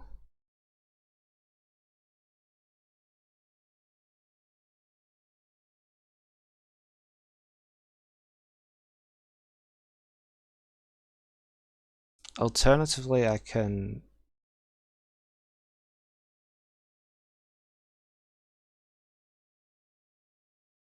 Okay, so I'm trying to work out if I can get in and let the sub fire on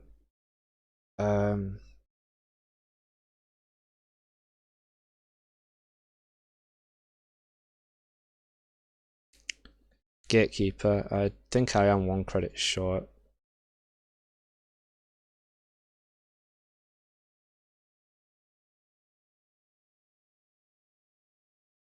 If we shut the cedar down and run, I'm just gonna res it again.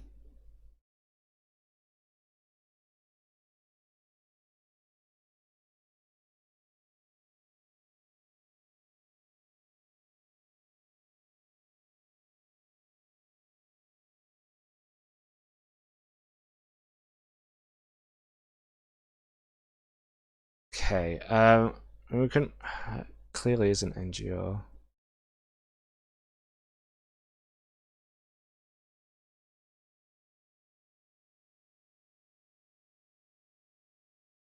The alternative is just to hit HQ and hope there's one in there.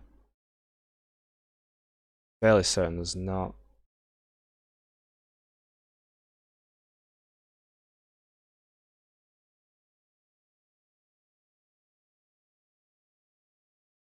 Um,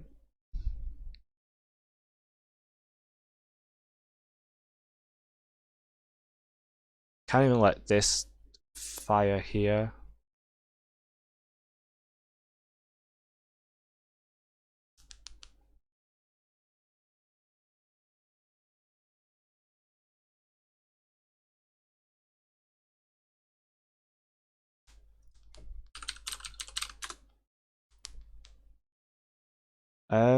Hmm.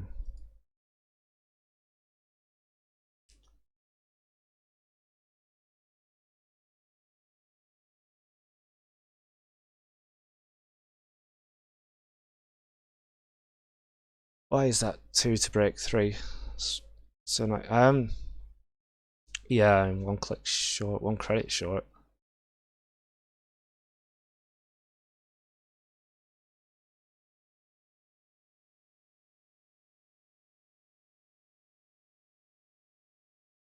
We'll make him res this again. Still score this. Can't get through there. Yeah.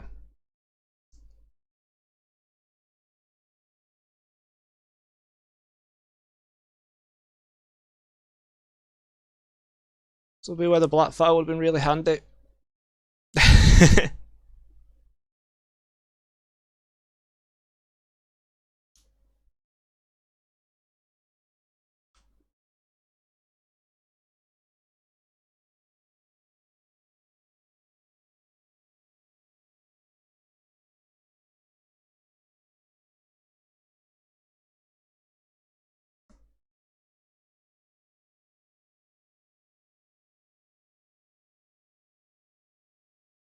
You have to hope for some reason that's GFI that they can't score. I think is my only out.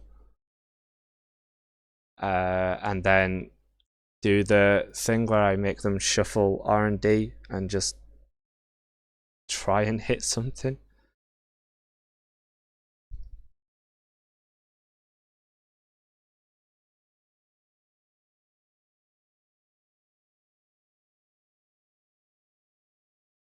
But I've seen Vetuvius's, I've seen GFI's.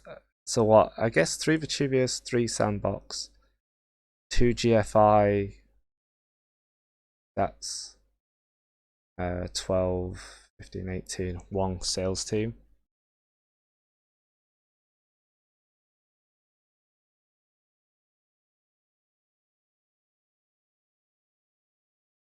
Yeah, they have to shuffle. You can shuffle 0 cards into something. Just like you can shuffle 0 cards in your hand into your stack with Loki.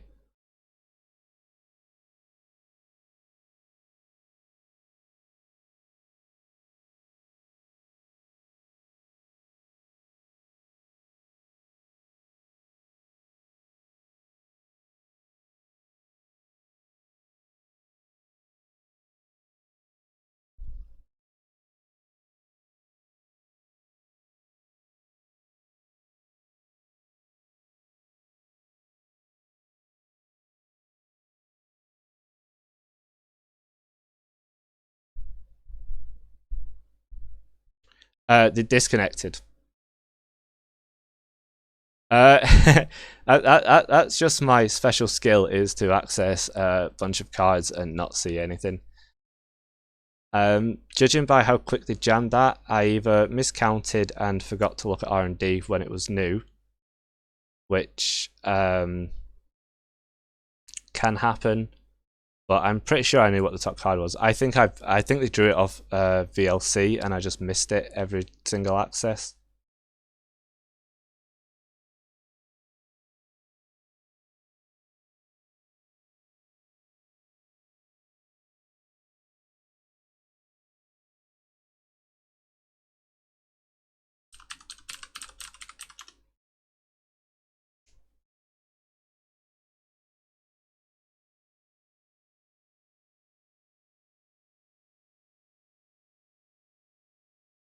I'm not sure what happens if my opponent doesn't come back.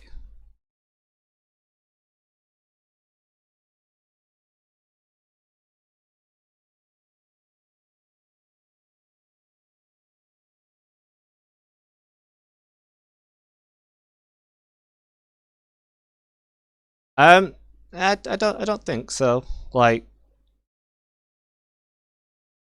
they got 4 credits, but those credits actually gave us the bet click next turn, which is like fine.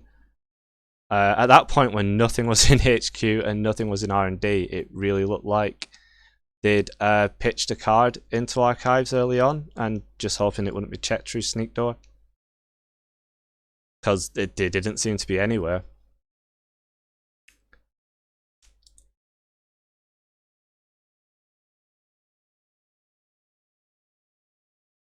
Oh, they may have got... No, they didn't have the second They didn't have the second virus suite out then.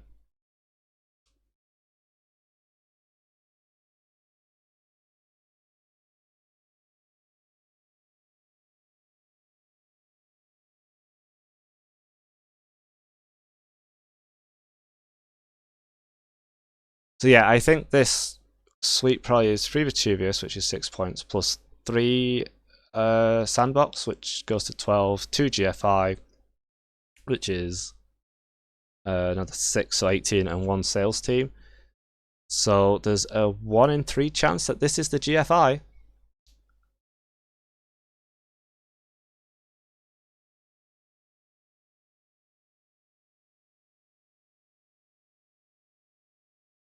Yeah, I mean, we even spent wheel counters to look at 3 cards in HQ after the VLC and just hit all ice.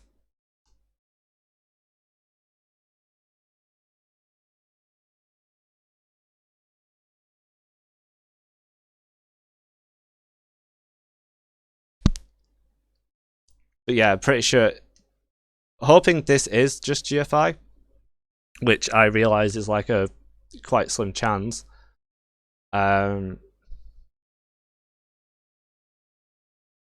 It is just let Gatekeeper fire, let them shuffle, and hope to hit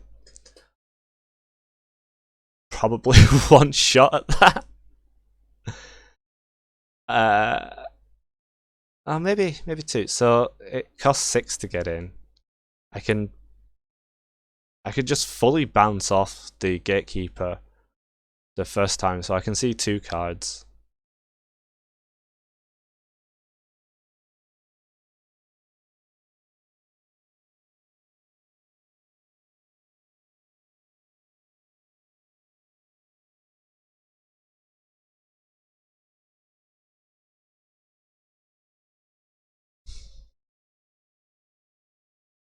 There's 20 minutes left.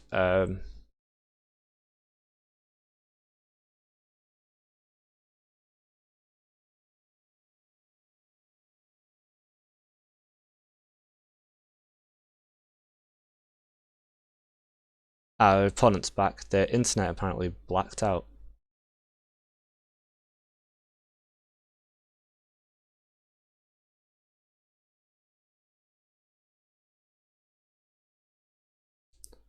I think it is the GFI because they haven't just slam scored it.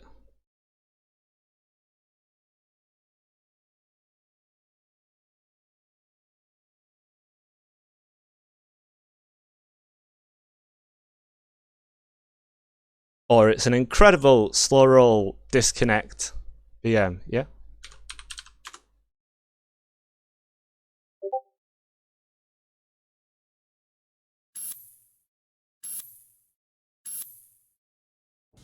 Nope, it's that. Why would they?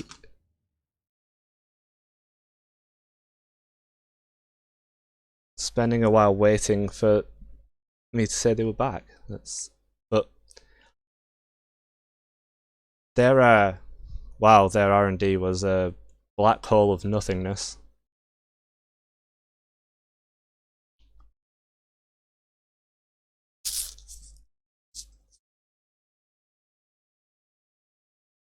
In fairness, after knowing the top card of R&D, when I did the not desperation run, the last wheel run, I should have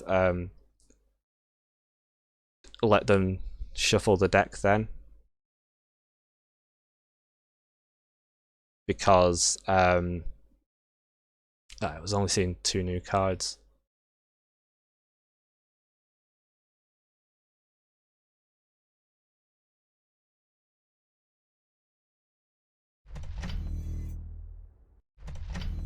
But yeah, that was a oh no, it's just the R&D being kind. It happens.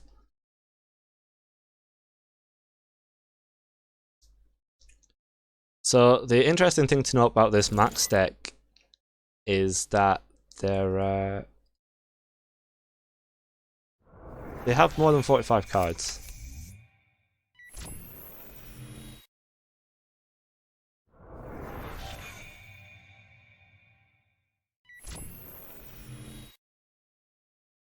Yeah, training R&Ds is is a pro move for them to not do that. So we can put that there, put that there, put that there. It is 49 card max, yeah, for minimum agenda density. Well, their corp deck showed us all about minimum agenda density.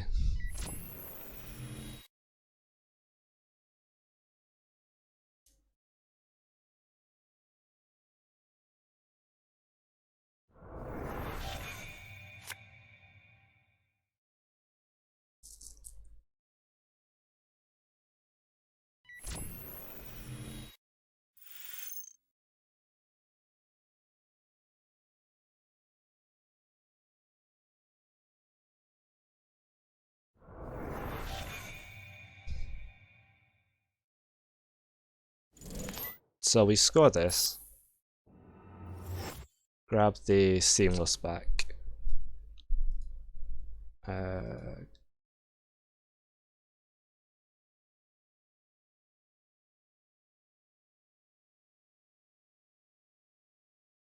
Rashida in the remote, and then purge.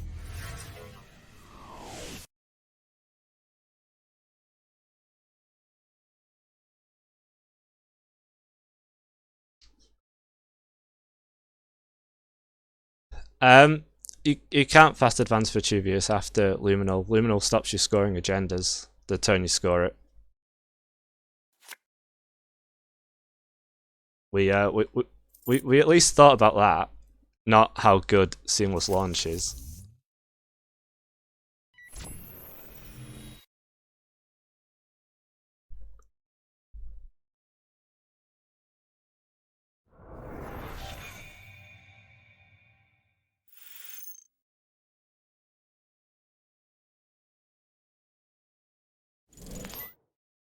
So we can put Ansel on HQ. I guess this in server 1 for now. For now, like she's gonna move it later. Yeah, the lack of Vetuvius in this deck is also an issue. I'm still not sure that it. Oh, I see. It's the of course, it's the Hive Mind max. It's just 49 cards for some reason. Yeah, I'm not sure that the lack of Vetuvius in this deck is right.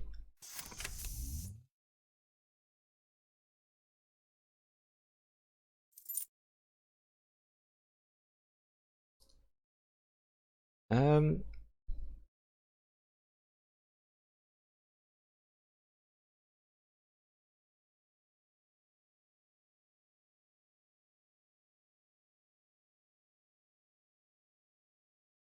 put this on our HQ. Sorry.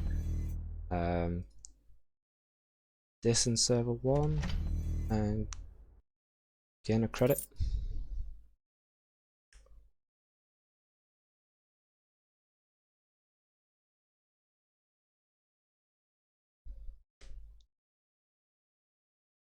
This feels very Wally. Is that a right good term for it? A right good term. Is that the right term for it rather? So they can't really break this, which can let me. I do something cool where I overinstall that? No. Okay. Oh, that's the wrong one. Wow, that seems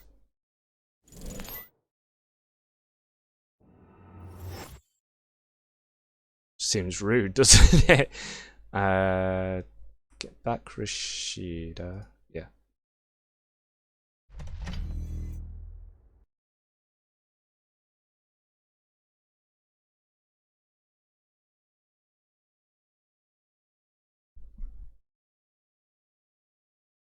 Do you think next turn we have to purge though? Because that Botulus just blanks Pat. That Fermenter is kind of scary with how well it's gone. But they got quite a few credits. Okay, that's an early Omar.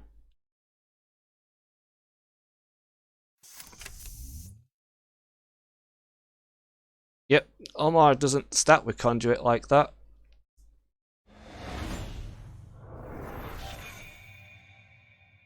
I mean, you can just take the points anyway, I suppose.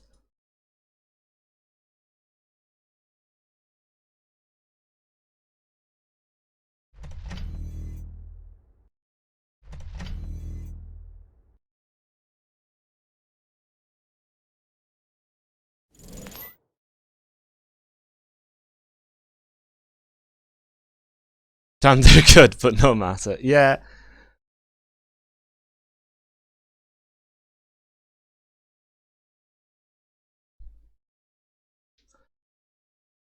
Hopefully.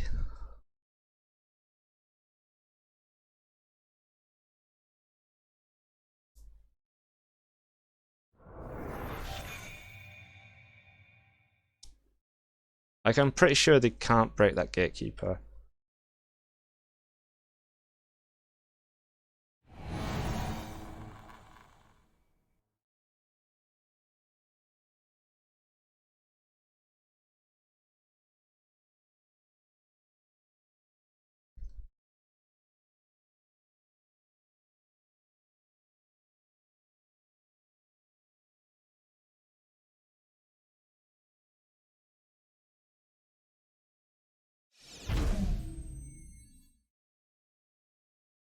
Yeah, I mean, I am worried that.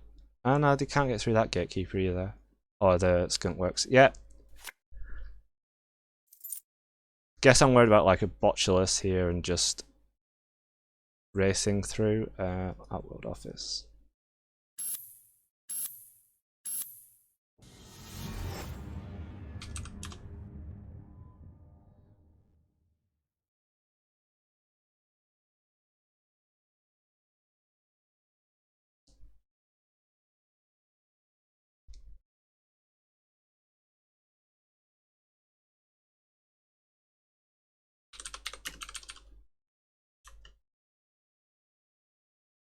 So, precision design did precision design things of just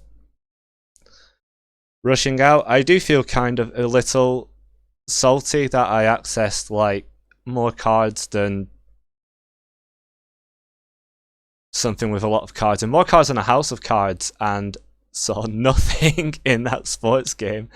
But you know, that's the way it goes. I'm sure I've won as many games with my R&D doing that as I've lost. So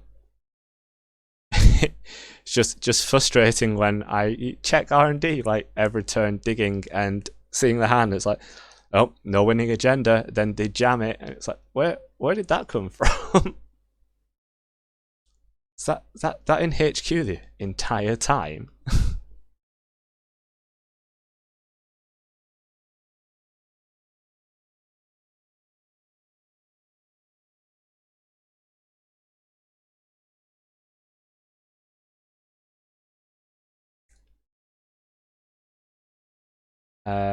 10. Cool. So I'm just reporting the result.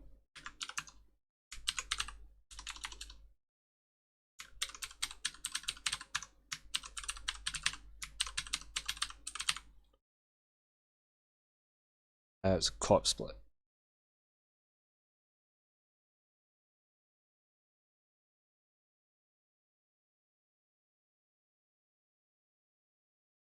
Sideboard Gendis. Yeah, just side them out for game 2. It'll be fine.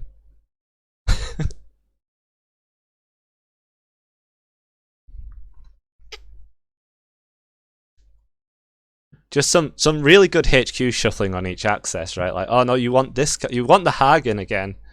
Like, oh, all Hagens. Ignore the 5/3s.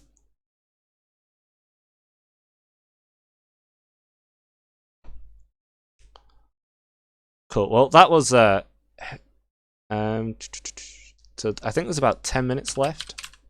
Shall check. Yeah, there is 10 minutes left. Pretty much exactly.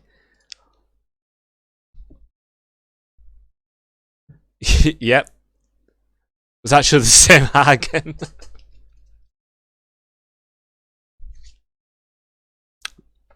So there was a game, a world side event, which was sort of going iffy. I was playing co-op. I wasn't really in control, but I wasn't not in control either. So quite a good game. And my opponent injects, and in the inject flips 2 daily casts over when they had 2 daily casts installed.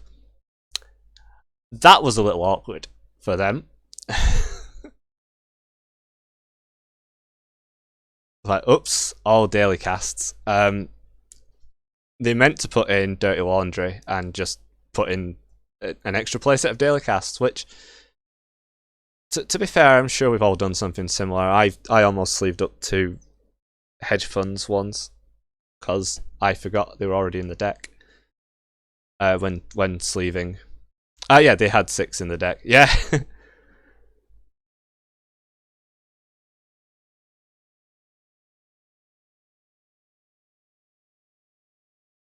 So there's one more round and then the top cut, which I need to ping people about commentating with me.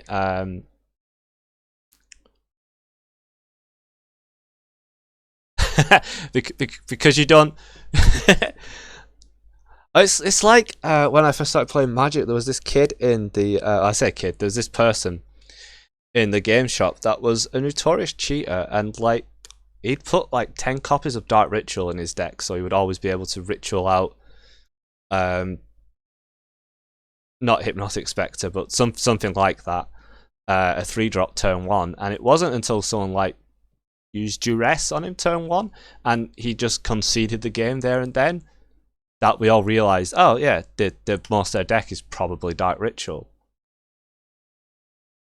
And like it's a casual game at your local comic store. Why cheat? Why cheat anyway, to be honest? Like, it's a game at the end of the day. You play for fun.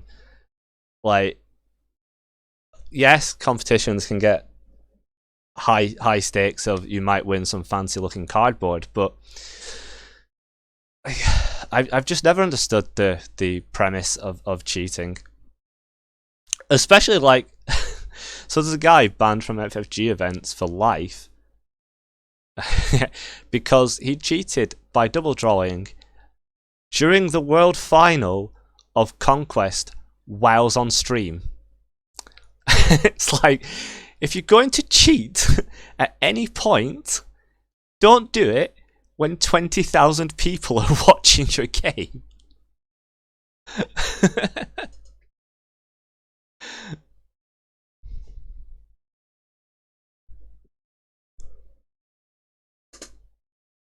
20,000 might be an exaggeration, but there was at least a few thousand watching it.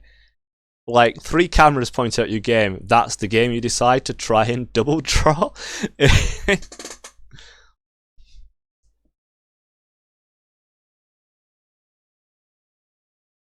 Yeah, I think it is, but they essentially took 2 draw steps, and a common cheat, especially in Magic, that people would try to do is to take their draw step and then go, oh, actually, I meant to do something end of your turn. Like, I meant to play this instant at the end of your turn, play it, and then take another draw step, hoping that the sort of soft rewind confuses people enough that they don't notice you draw again. It's like, I remember an article on like a judge on how they'd caught people cheating in Magic, and some of them were like they'd written what cards were in the sleeves in invisible ink and were wearing tinted glasses so they could read the ink. It's like, why? That's no, yeah, there is no soft, but that's what they try and do. They'll go like to their turn, draw a card at the start of their turn, and go, oh, like, oh, actually, sorry, I meant to play, let's say, Fact or Fiction at the end of your turn.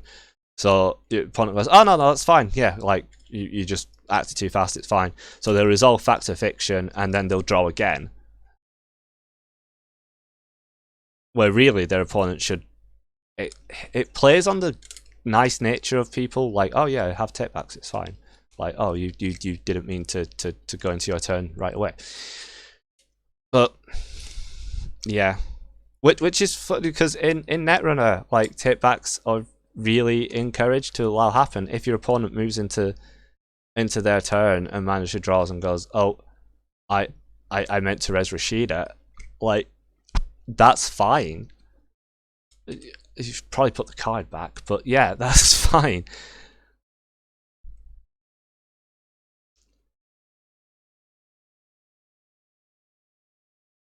Or if you play something when you meant to play Sure Gamble first, it's fine to rewind it.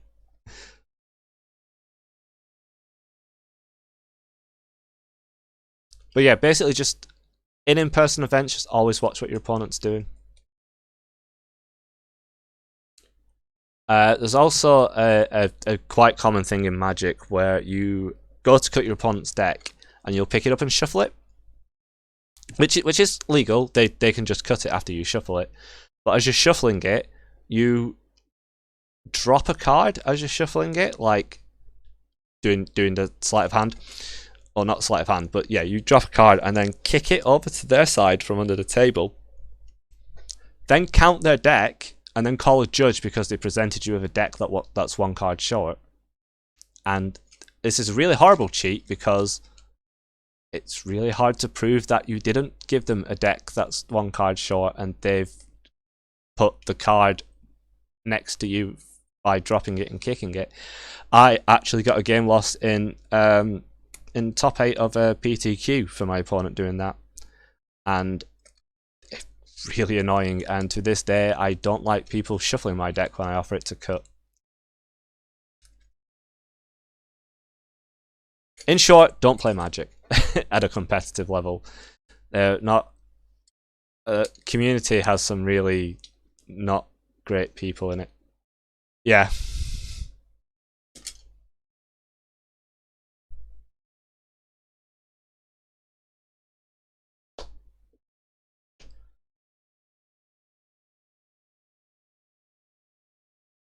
The annoying thing is the person who did that cheat, like, he literally had brought the deck that counters my deck really hard. He brought blue-white control versus goblins, which I was playing, so they didn't even need to do that dropkick cheat. They were heavily favoured in that matchup anyway.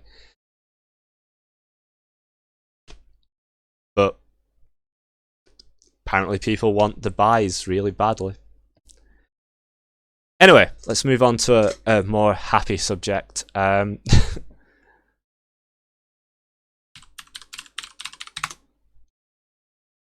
a minute left of this round and then the last round. I am now 90% certain after that split I cannot make the cut.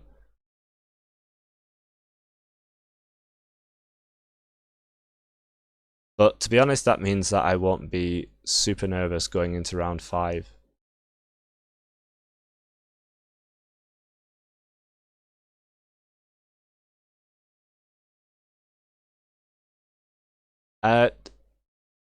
Yeah, don't touch. Is that just in general? Do you not like people cutting your decks either?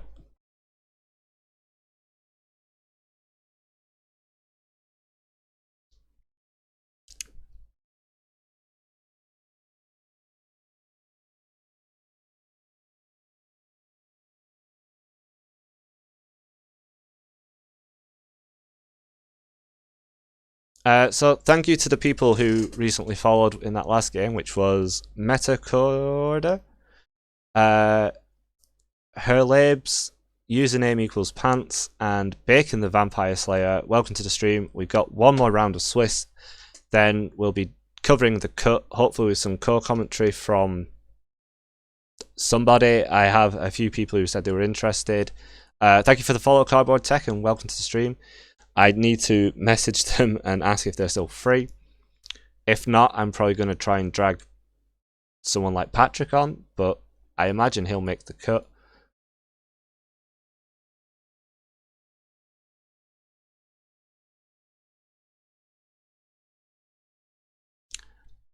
Exactly. The reason that we have the the cut and thing is because people stack decks basically as well, and false shuffles are ridiculously easy to do. Unfortunately, it's fine. I just I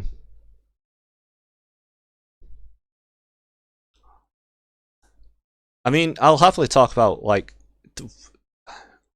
things that are what you should watch out for in a real life tournament setting, because the people unfortunately will always cheat in any kind of competitive game. But at the same time, like, I don't think netrunners do, or at least not to nearly the extent as the other games have.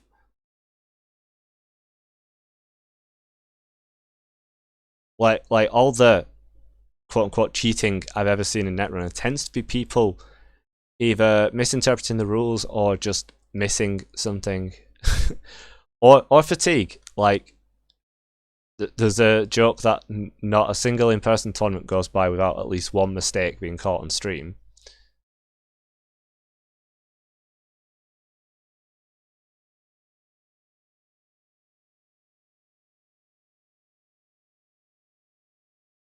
And the event rules cover that because they have a sort of intent thing when deciding if to escort someone from the premises for underhanded behaviour.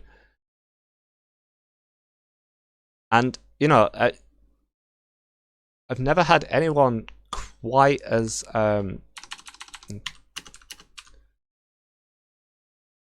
yeah, I think my worst experience at any event was a Magic pre-release, of all places, where someone lost their game and threw a chair across the room.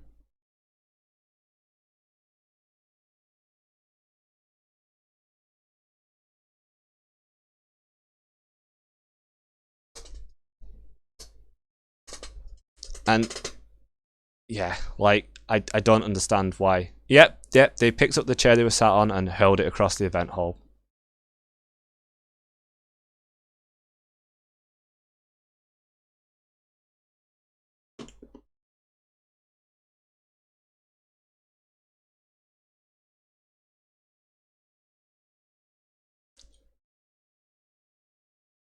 Anyway, I think we're just waiting for one game that's timing out.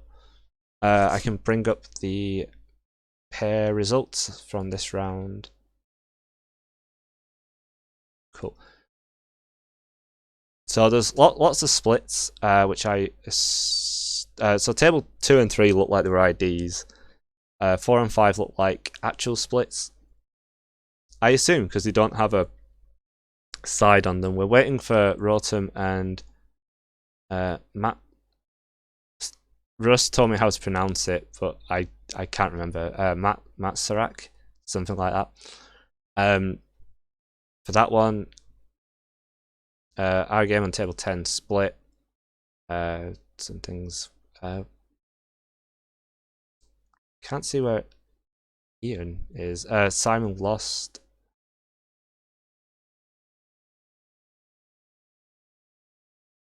Did Ian drop? Or am I just not good at spotting Harvey? Oh no, Harvey's there. Oh wow, Harvey won on table 6. So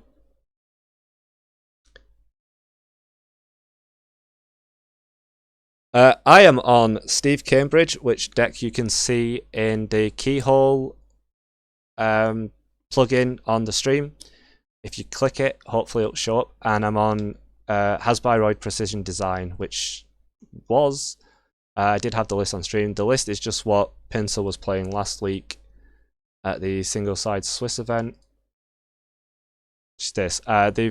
Both decks have won 2 games out of 4 that they've played, with round 5 coming up. There's the last round, the Steve deck accessed about 1 million cards and couldn't find the winning agenda. And the HB games have been very close, with usually Essential coughing up the last agenda, just the runner, the winning agenda before the turn before I was about to score out. Which is, it happens. I wasn't expecting this many decks to be on Apocalypse, and I think if I'd predicted that, I wouldn't have brought a deck with 12 pieces of ice in it, as Apocalypse has sort of ruined the thing.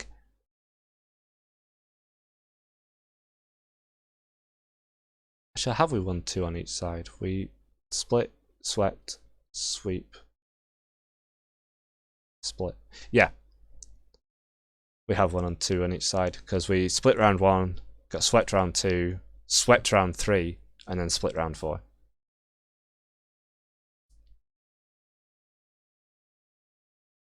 Yep. It's always fun playing playing in competitive Netrunner event. I would prefer it in person, obviously, but with the current environment being as it is, this is the next best thing, and I'm really happy that JNet exists because I honestly don't think the game would have survived without it. But yeah, Serenity was put on two good events concurrently in concurrent weeks. The fact the new meta's come out and everything's still in flux is really exciting. Especially as the old meta had got really stale, as it hadn't really changed since for nearly 12 months. Ah, cool.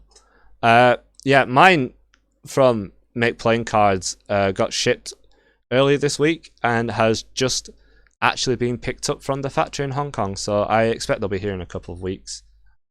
I bought far too many of them because I bought complete Gateway, complete update, extra decks from Gateway to demo the game to, and then realised I'm not going to be able to use them for a while.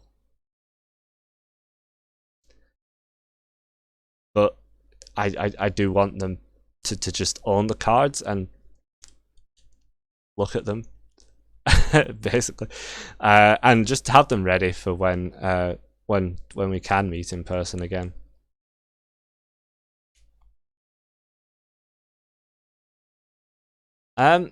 So I think it would have. The Jinteki definitely helped even before the pandemic. Especially since there was like a big exodus of players in Mumbada Flashpoint that just left the game. So a lot of local metas did just shrink down considerably in size, some completely disappear. But I've also noticed on JNet a lot of those players who left, either with the Flashpoint exodus or the FFG losing the license exodus, have been playing on JNet with Gateway. So hopefully some older guard, I guess, some older players are gonna come back into the game in at least some respect, such as pretty sure I saw Chimpster, who David Payton, who used to run netrunners.co.uk. I've seen him on JNet for a while, the last couple of weeks, as well as I think Mark Mottram, I assume, is the other username that was playing against them, who was a very big name in the UK as well, up until FFG lost the license and they left.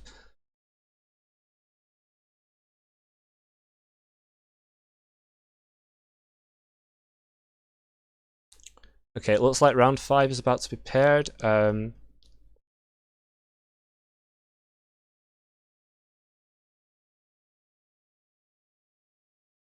find where Patrick and Mutazak split. So that might mean Pat doesn't get into the cut, so we'll try and get him on the stream. In fact, I can ask him now.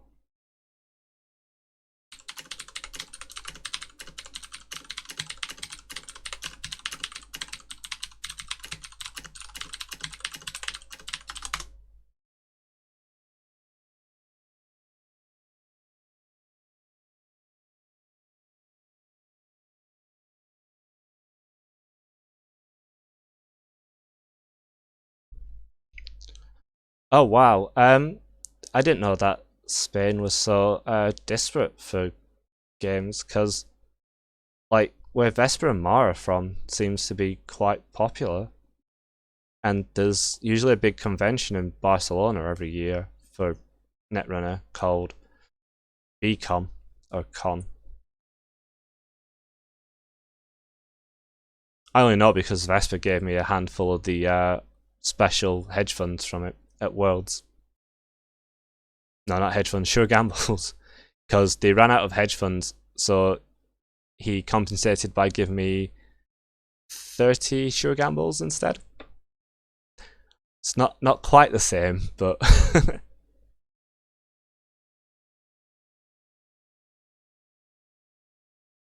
okay, cool. So I'm on table 10 against Thornwolf,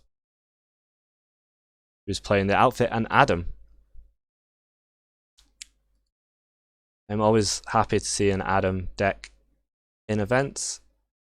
Adam being probably one of my favorite IDs historically in the game. Got second with Adam a couple of years ago at regionals,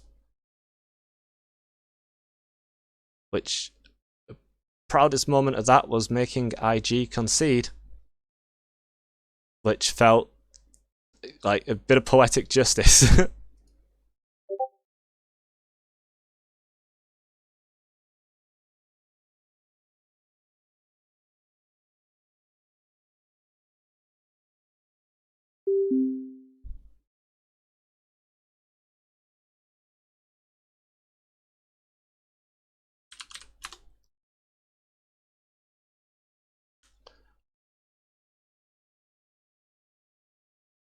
Cool. So I think I know who this player is. If it is who I think it is, they're a very good player who's just returned from a quite a long hiatus of the game. Known for playing student loans in Gagarin, which is something that I picked up, um, much to my opponent's chagrin, of needing to pay.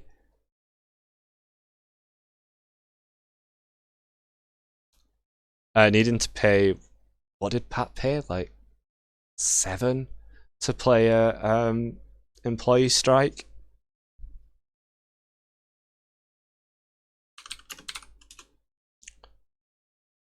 Cool. So we're starting with Corp this time, and this hand seems bad against Adam's intrinsic ability to sweep the hand. So we're gonna mulligan it.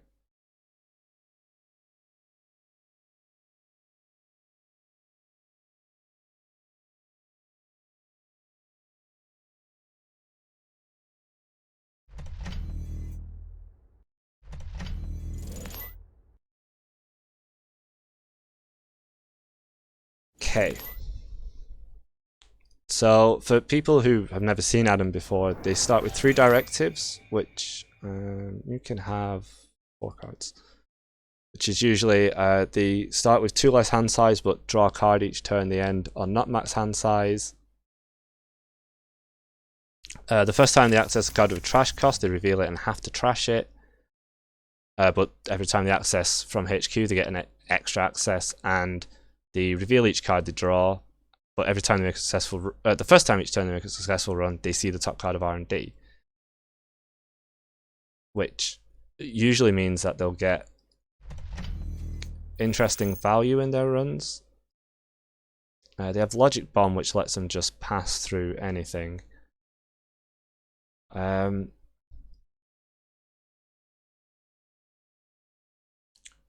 See, I think I'm tempted to try and push out.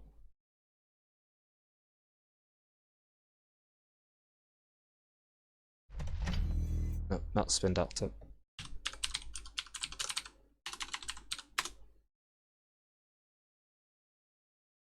Try and push out the Echoer behind the Fairchild, because if they click through it or whatnot, they can't take it. Yep.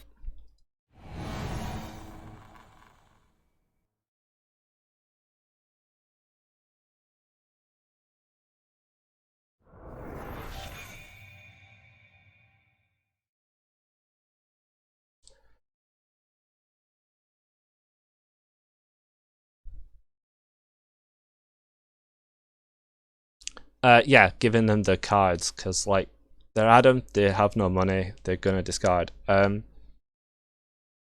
Which they discarded Clip's Citadel, but so I can't. I'm 1 credit off scoring this. I think.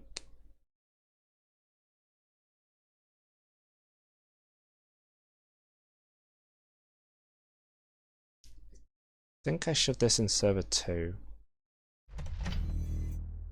Put this on archives and gain cred.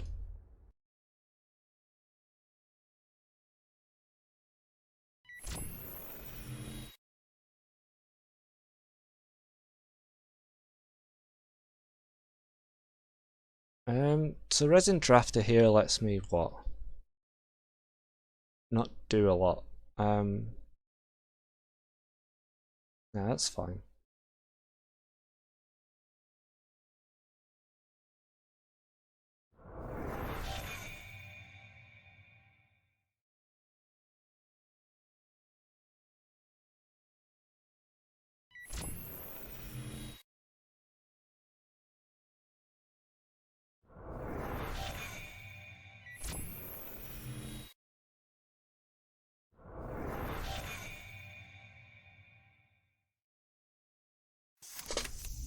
Okay.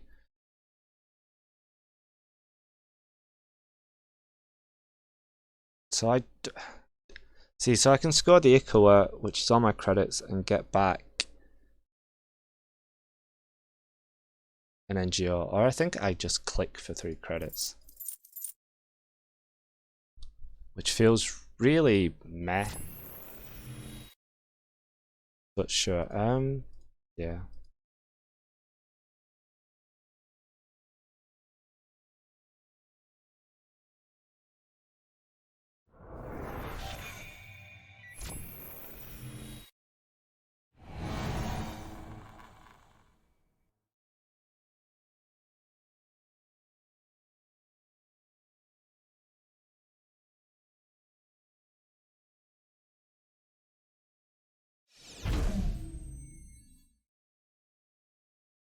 Well, this isn't a big rush turn like I expected. So I think that if they are saying there's an agenda on top, I can shuffle the deck and put these back. Cool. We get a Spin Doctor.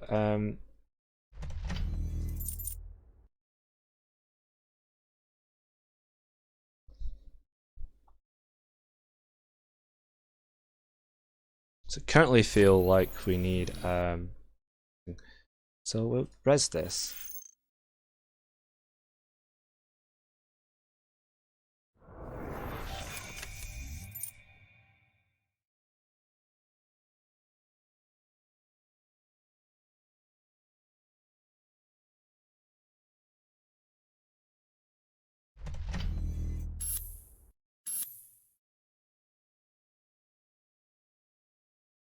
Cool. I promise I'm gonna score the stuff soon.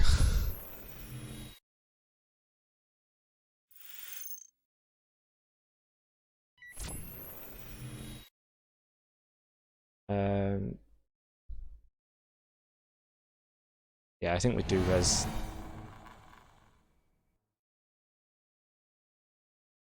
Get 3 cards.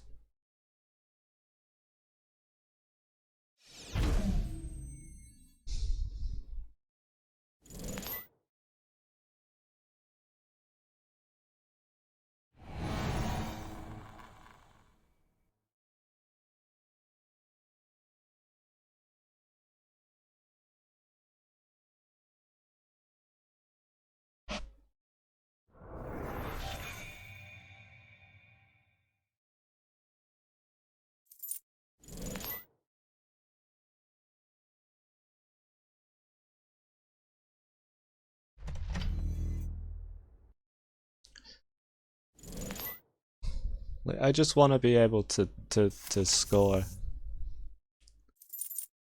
Yeah. Okay. This is. So we res this.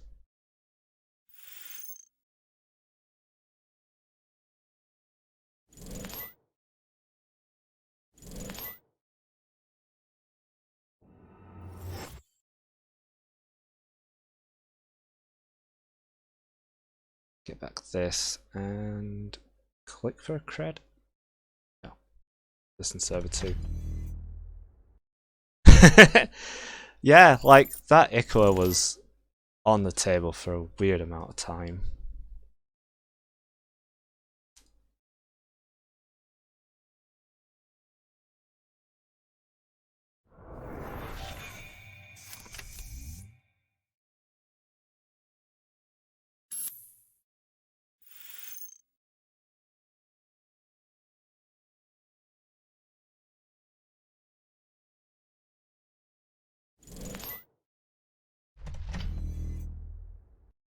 Okay, so they are quite poor, and the cost of running R. I mean, they know the top card of R&D. Oh no, they don't, because they trashed the Rashida.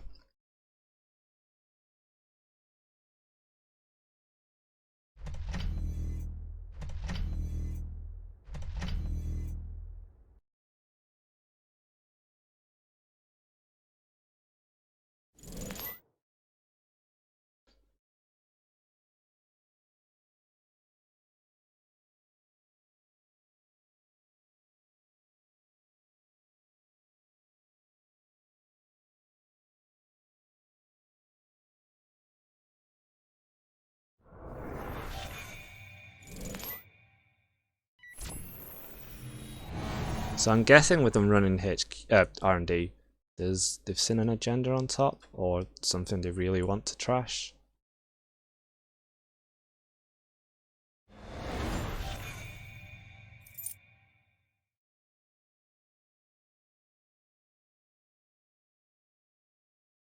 Okay, can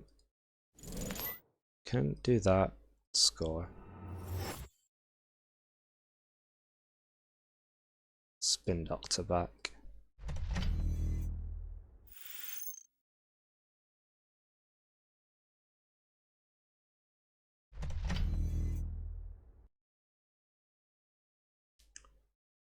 So I think this is safe with both the border and the skunk works.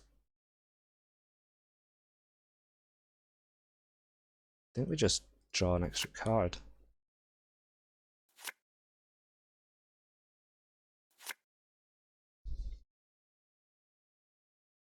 And by an extra card, I mean an extra 4 cards, because I forgot that I had so many clicks. Fire all unbroken subroutines on drafter. Okay. Get back this and install.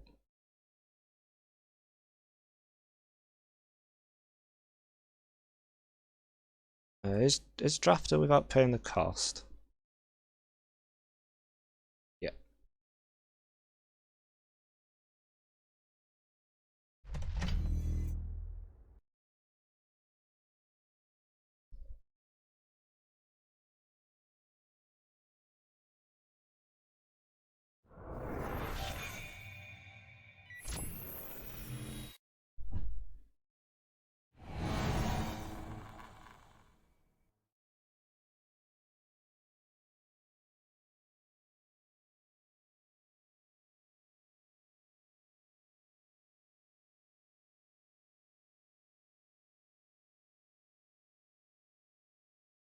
No, I'm fine.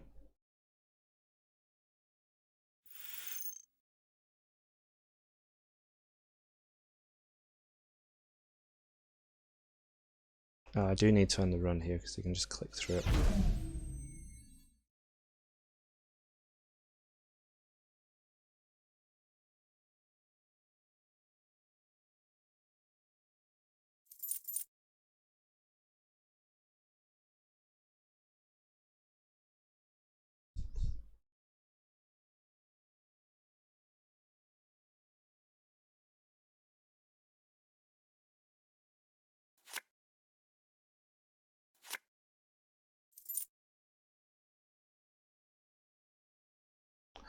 Yeah, I can't.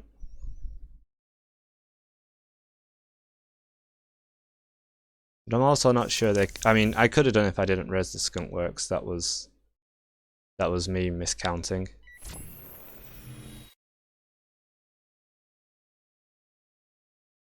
Oh, all broken subs on draft to fire. Cool. So we'll add this and install.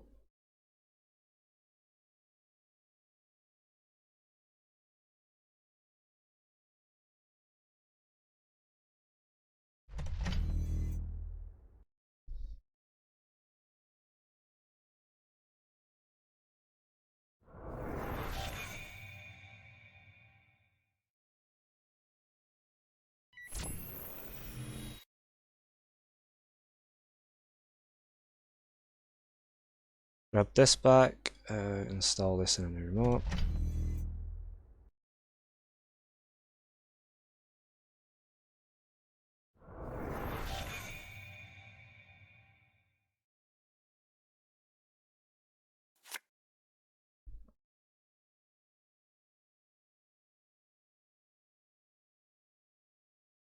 Is it cheeky to score this one? Yeah, we'll just score this.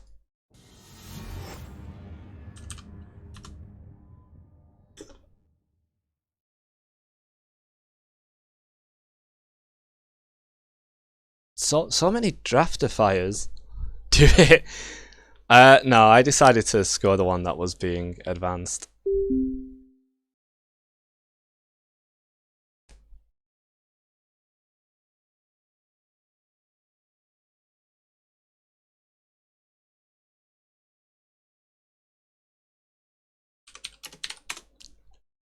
So, outfit. Shutdown feels good against outfit. If I can shut down bulwarks. There's going to be a lot of bad pub, I reckon. I think it is the kill outfit, which Dave used last week, because I just assume every outfit is that now.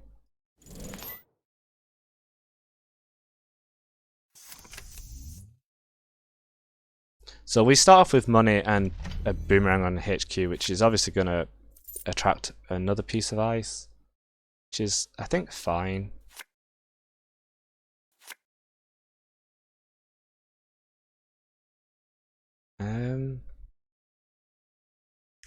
It's the worst that can be.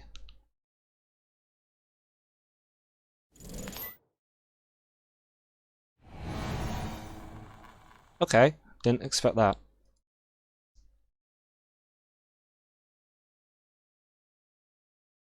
But also not too bad with Steve, because I can just pick them back up. Wow.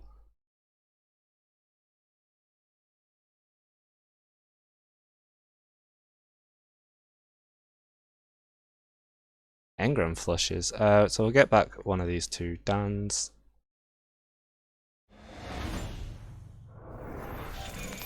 Draw 2 cards, gain 3, and... Oh, So, no, that's going to get locked down, but we have to do it, I suppose. Yeah.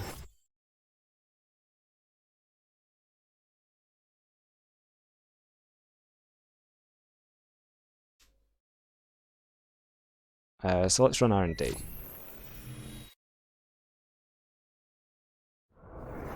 Okay, there's an archer on top.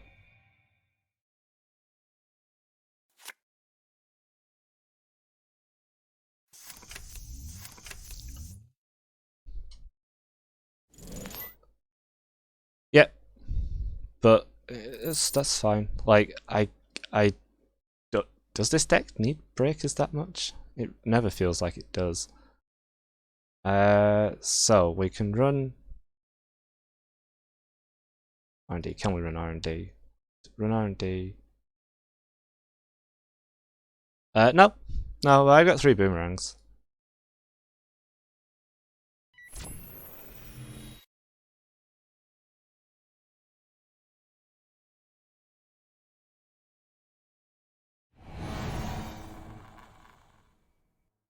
Yeah, that's fine.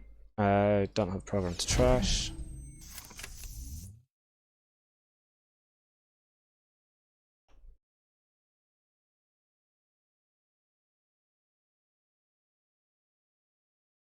Down at this. Okay, sprint. Go to sleep.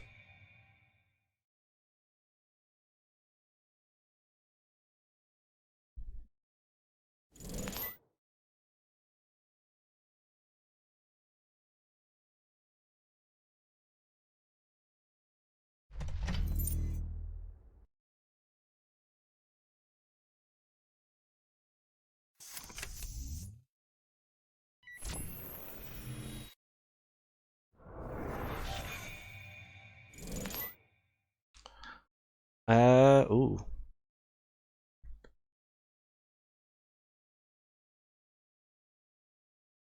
I don't want to get rid of any of those. I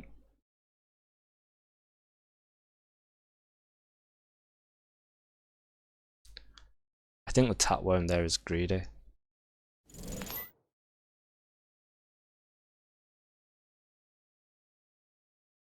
No, there's only one paperclip in the thing. But we can break barriers with shutdown and boomerang for the most part anyway.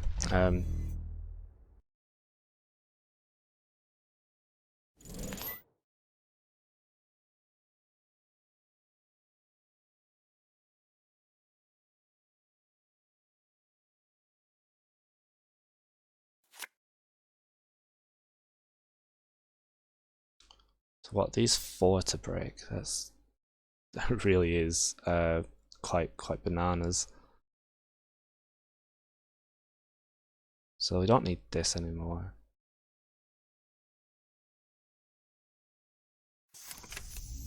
Play this and click for a credit.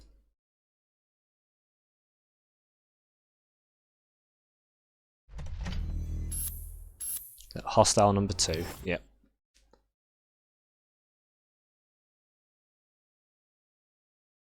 Fine. So these are 4 to break. So 8.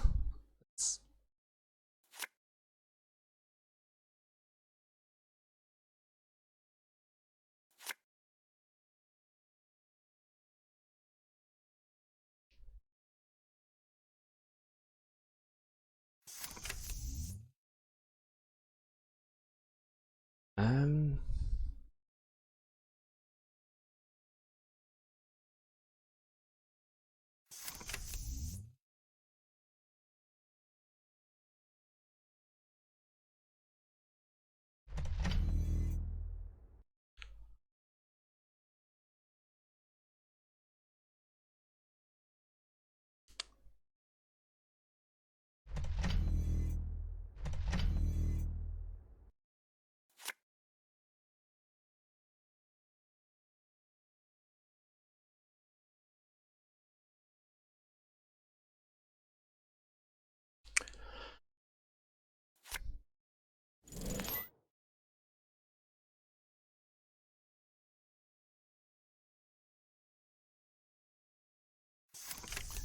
Okay, so I think so. This okay. I think we need to find some way to, well, find diversion at some point. Get rid of Anna.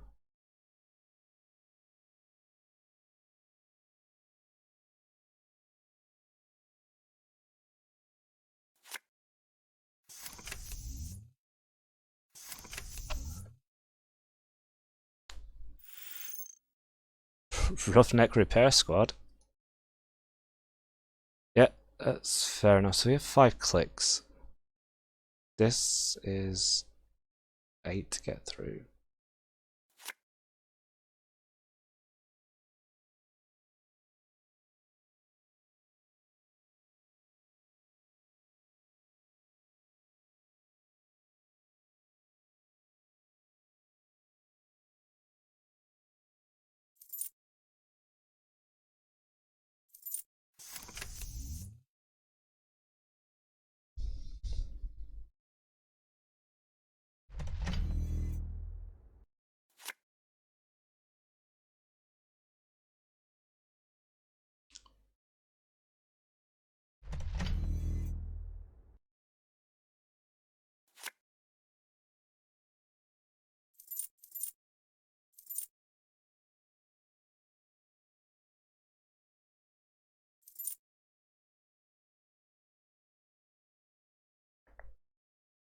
Okay.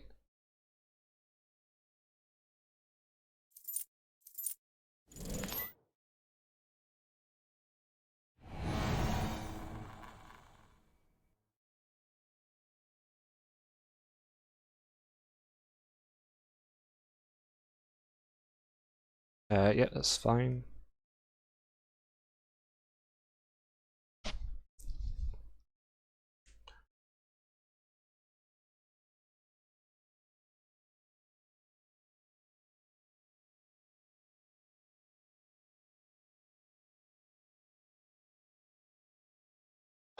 And I guess we get back the 2 diesels. Because we don't have diesel or Dan. Yeah.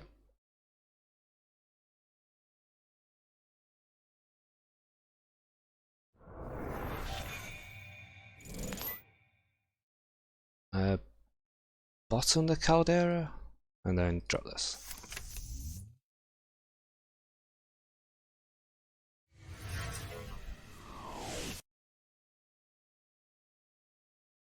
Okay, so this is what, 4, 8, 12 to get through.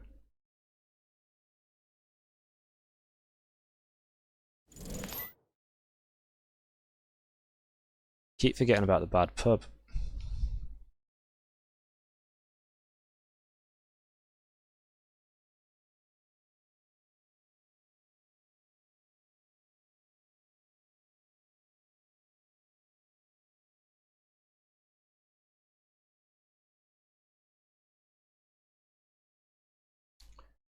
This is probably a tapworm.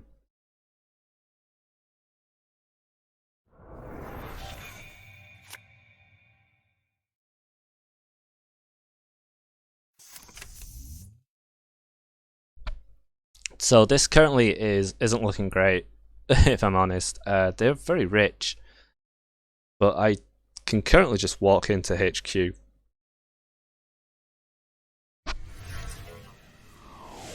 They are wasting time somewhat doing that.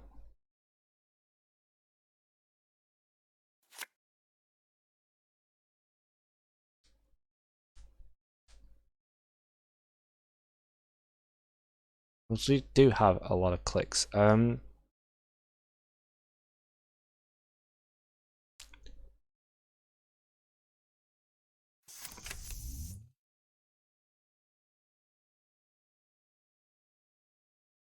I think we run R&D.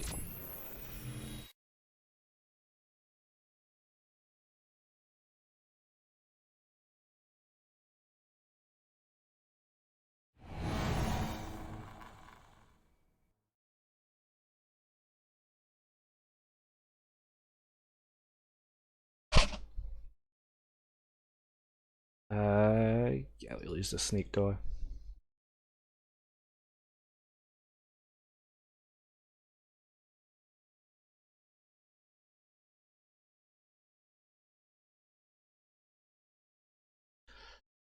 Corporate town. No, I think is that fine? Do lose this.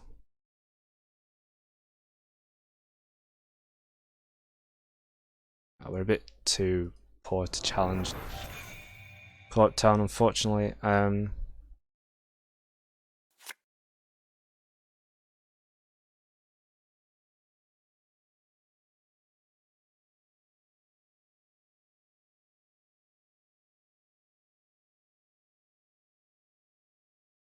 Okay.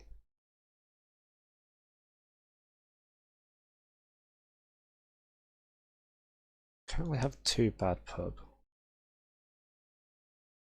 4, 8, 12.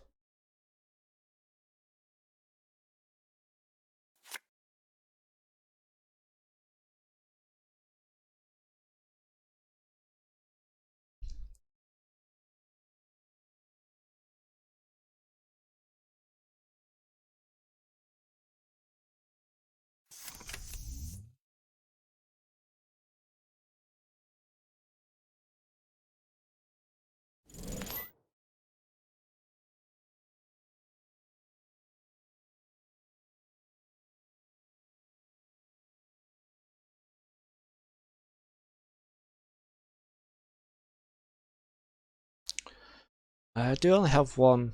It says shut down. No. I want to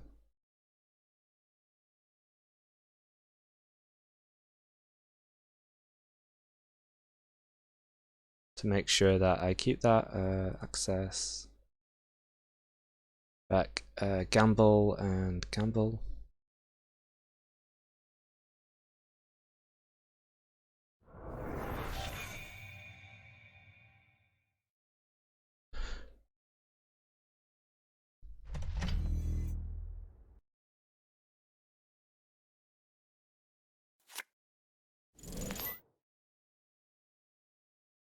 Okay, so that's probably the court town, so I feel we have to challenge R&D this turn, possibly? Yeah, yeah, Engram Flush is just a red slot machine, right?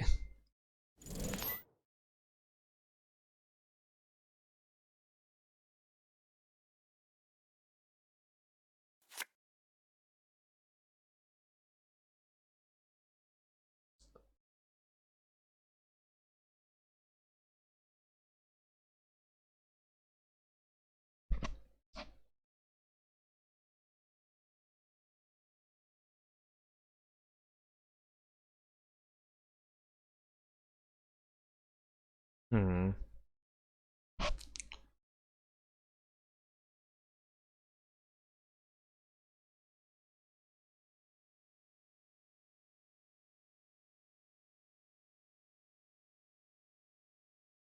feel like we have to tank one of the things here, or run here. Problem is, if I run here, I do lose a program each time I go through it.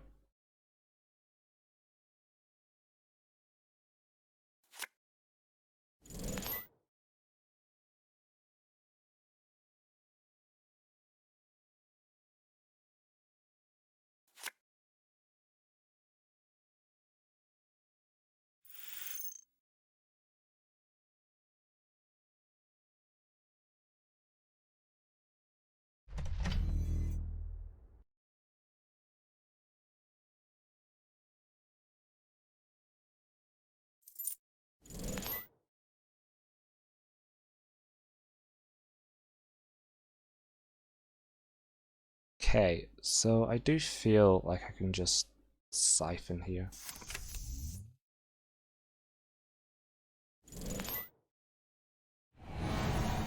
Oh no.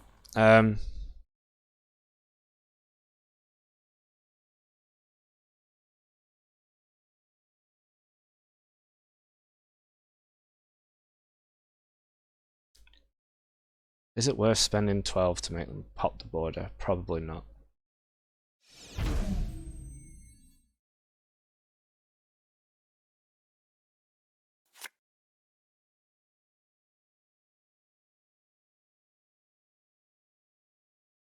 Is this just...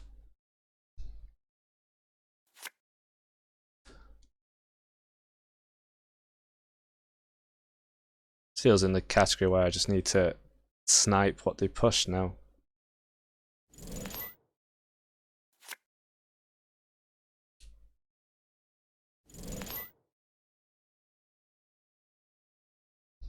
Okay.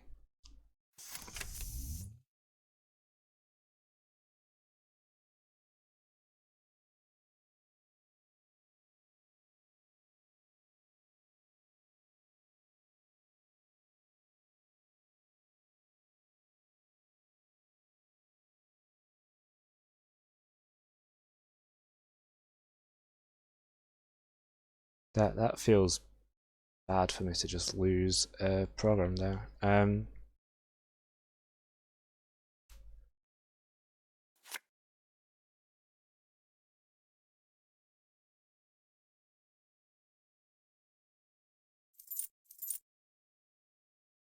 Yeah, corporate town.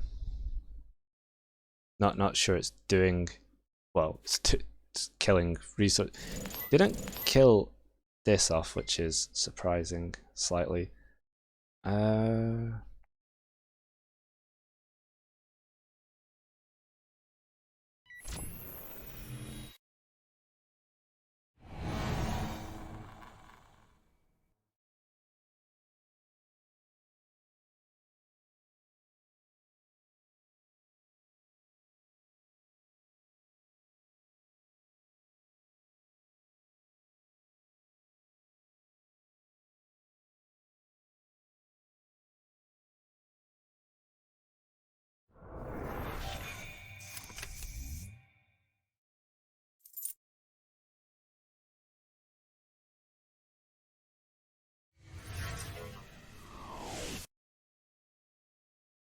Like, I'm sure there's a way out of this, probably.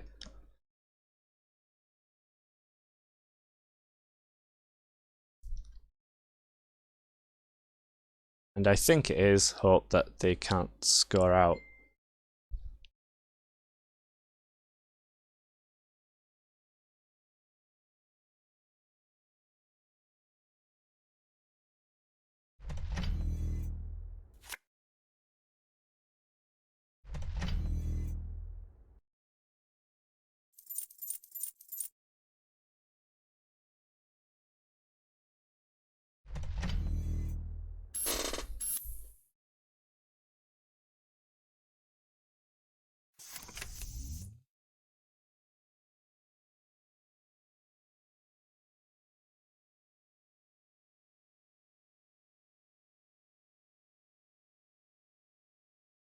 Um,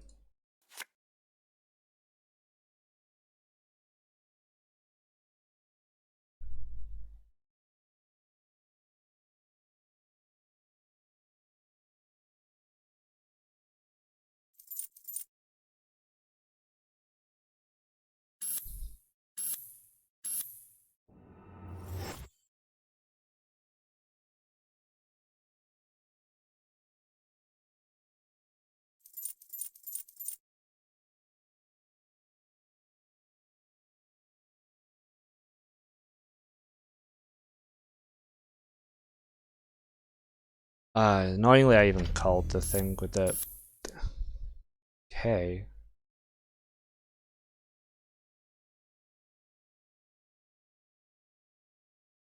So they have no hostiles left.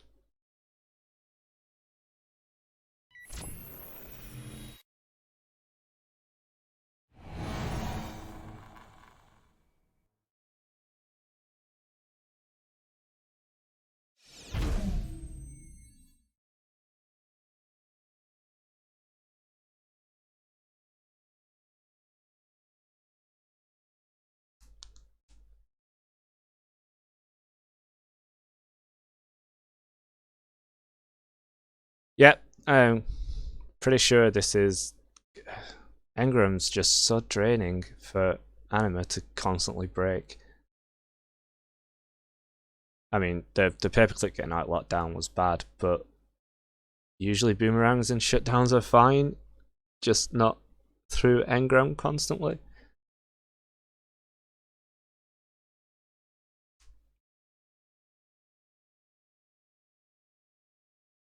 Can't break sentries now either after losing that to SDS.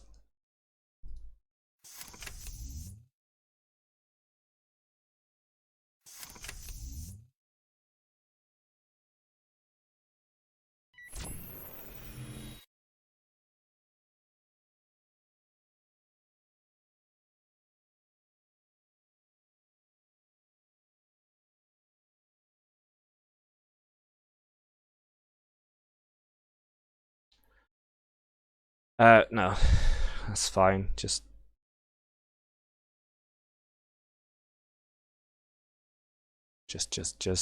have everything.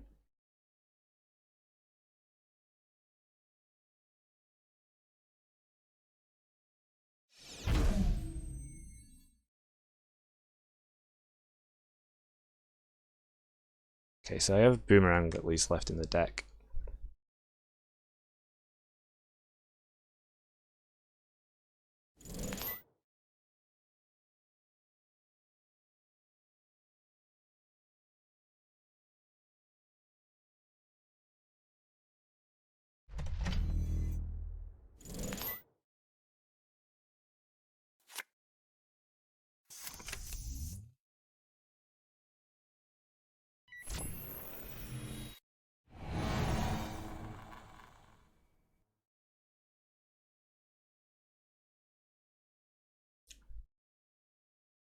So this makes me think that the stuff in hand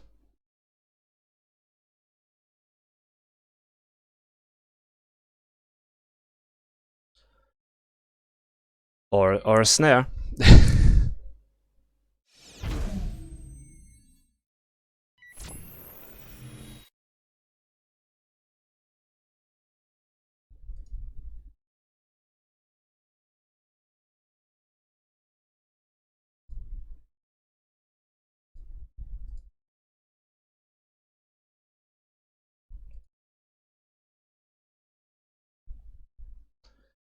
So what do we want back?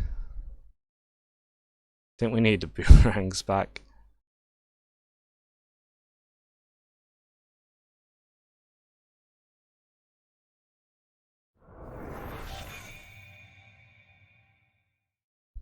Yep, Trojan horse seems hard to get to happen.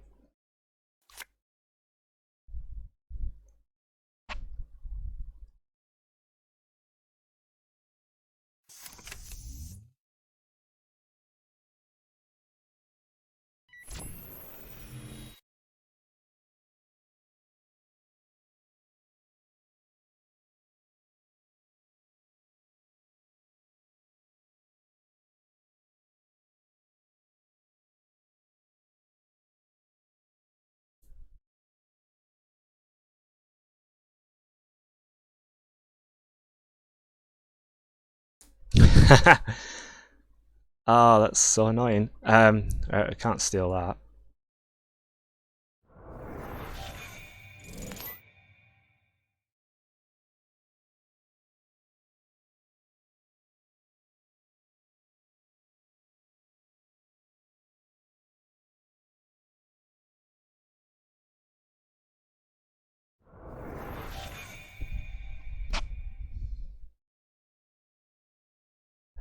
Yeah, but so they have 1 credit, so I think my turn is. Hope they don't have too big to fail. There's no way I can steal that city works actually. I just realised it will just kill me.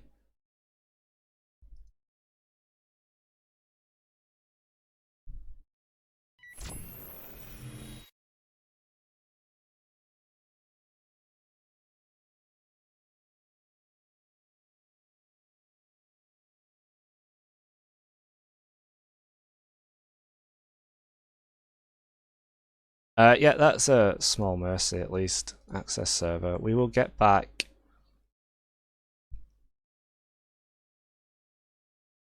Yeah, diversion and diversion.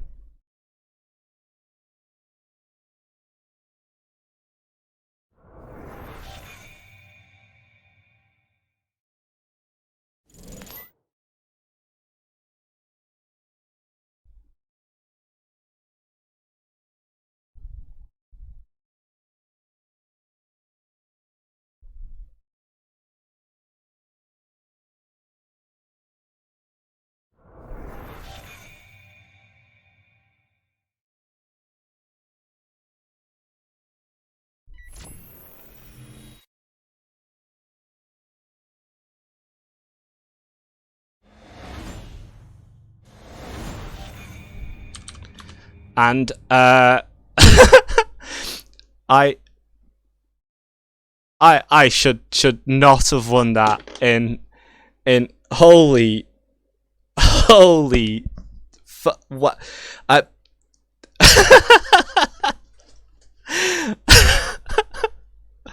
like that.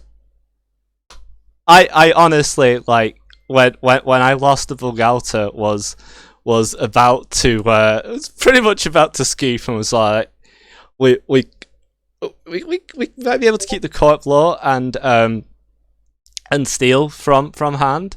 Kept seeing what's it called? SDS hunters in hand and was like, all right, well this like I could take it, but I lose my last breaker, which doesn't seem like an ideal solution. But no, there's 6 points in archives. I was expecting perhaps an SDS or a City Works in archives where I could then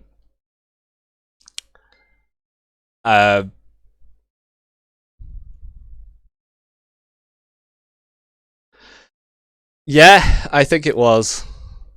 You saw that SDS 3 times. I really wanted to get back a Tapworm so I would have something to like pitch to it. But at one point I was considering getting back to Vulgata so I would have something to pitch to it. Turns out Flush has no power with Steve. No, Steve was then like, yeah, just have the emergency shutdowns. This is either I win in your hand or I holy Well, I honestly didn't expect to win that. Um, I mean, I may have gone into some really deep think tanks during that game as well, as I saw it slowly slip more and more away. So table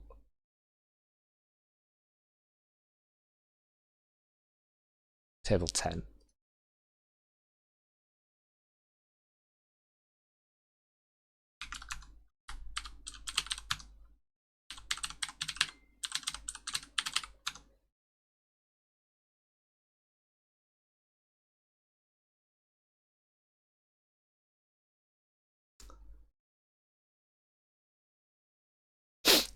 Yeah. Like when they pulled back border control and actually put the border control on HQ, it was sort of a you probably have something that you want me to stop looking to see. Uh, then yeah, the problem with Steve is even with all 3 boomerangs in the bin, I can just get into HQ and go, which one of these 2 boomerangs do I get back?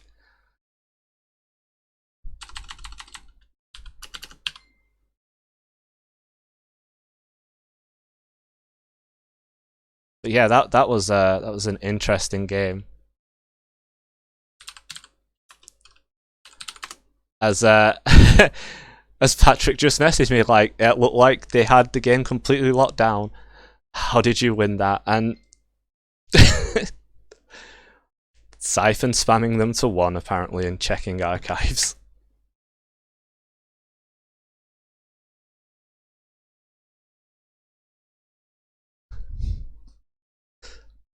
Yeah, I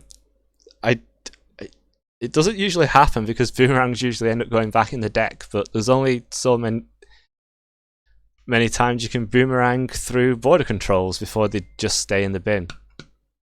The thing is, at the start of that, I pitched paperclips, even saying like, I bet this gets out locked down, and it did, and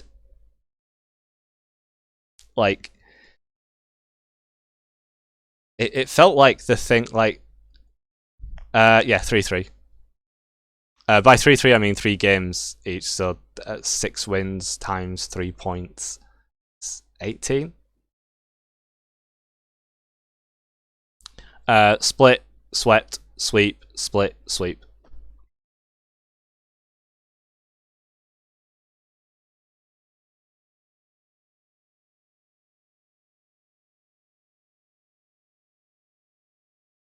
I still don't think it's quite enough to make the cut, but we will see. We can have a look at. All the results that have come in have just been the IDs. Regardless of if I make the cut or not, I will be doing draw, sweep, ID for me. Okay. Regardless, we'll get someone in to do commentary. We'll see how.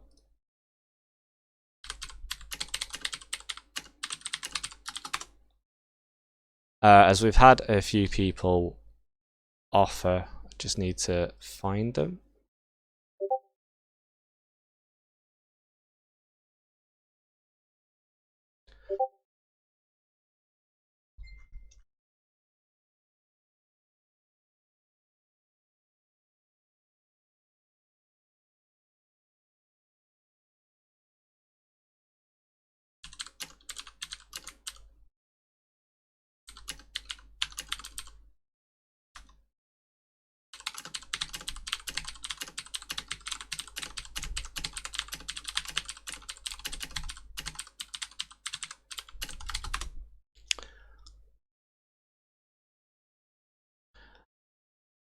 Yeah.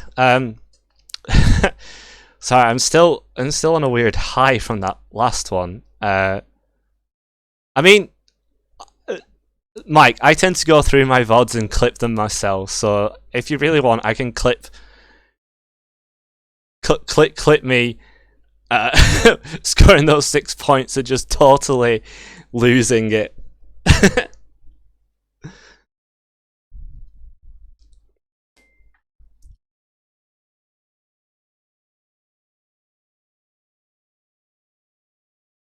Okay.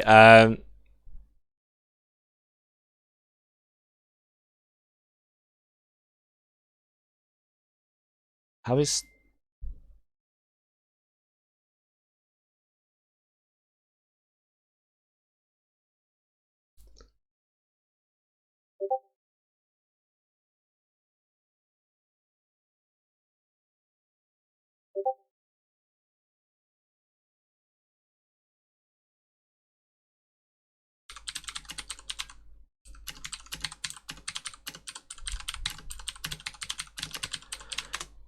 So I'm just going to see how long until the cut starts.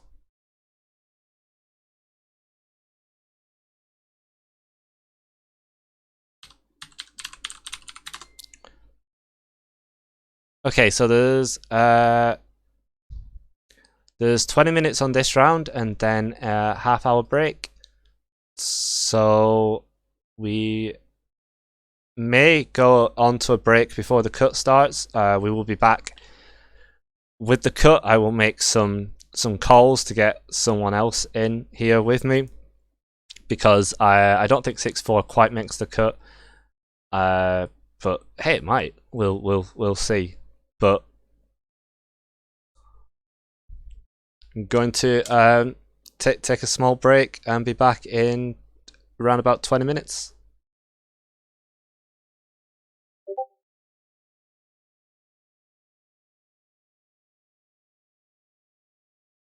Hope everyone can make it for the cut and see you all soon.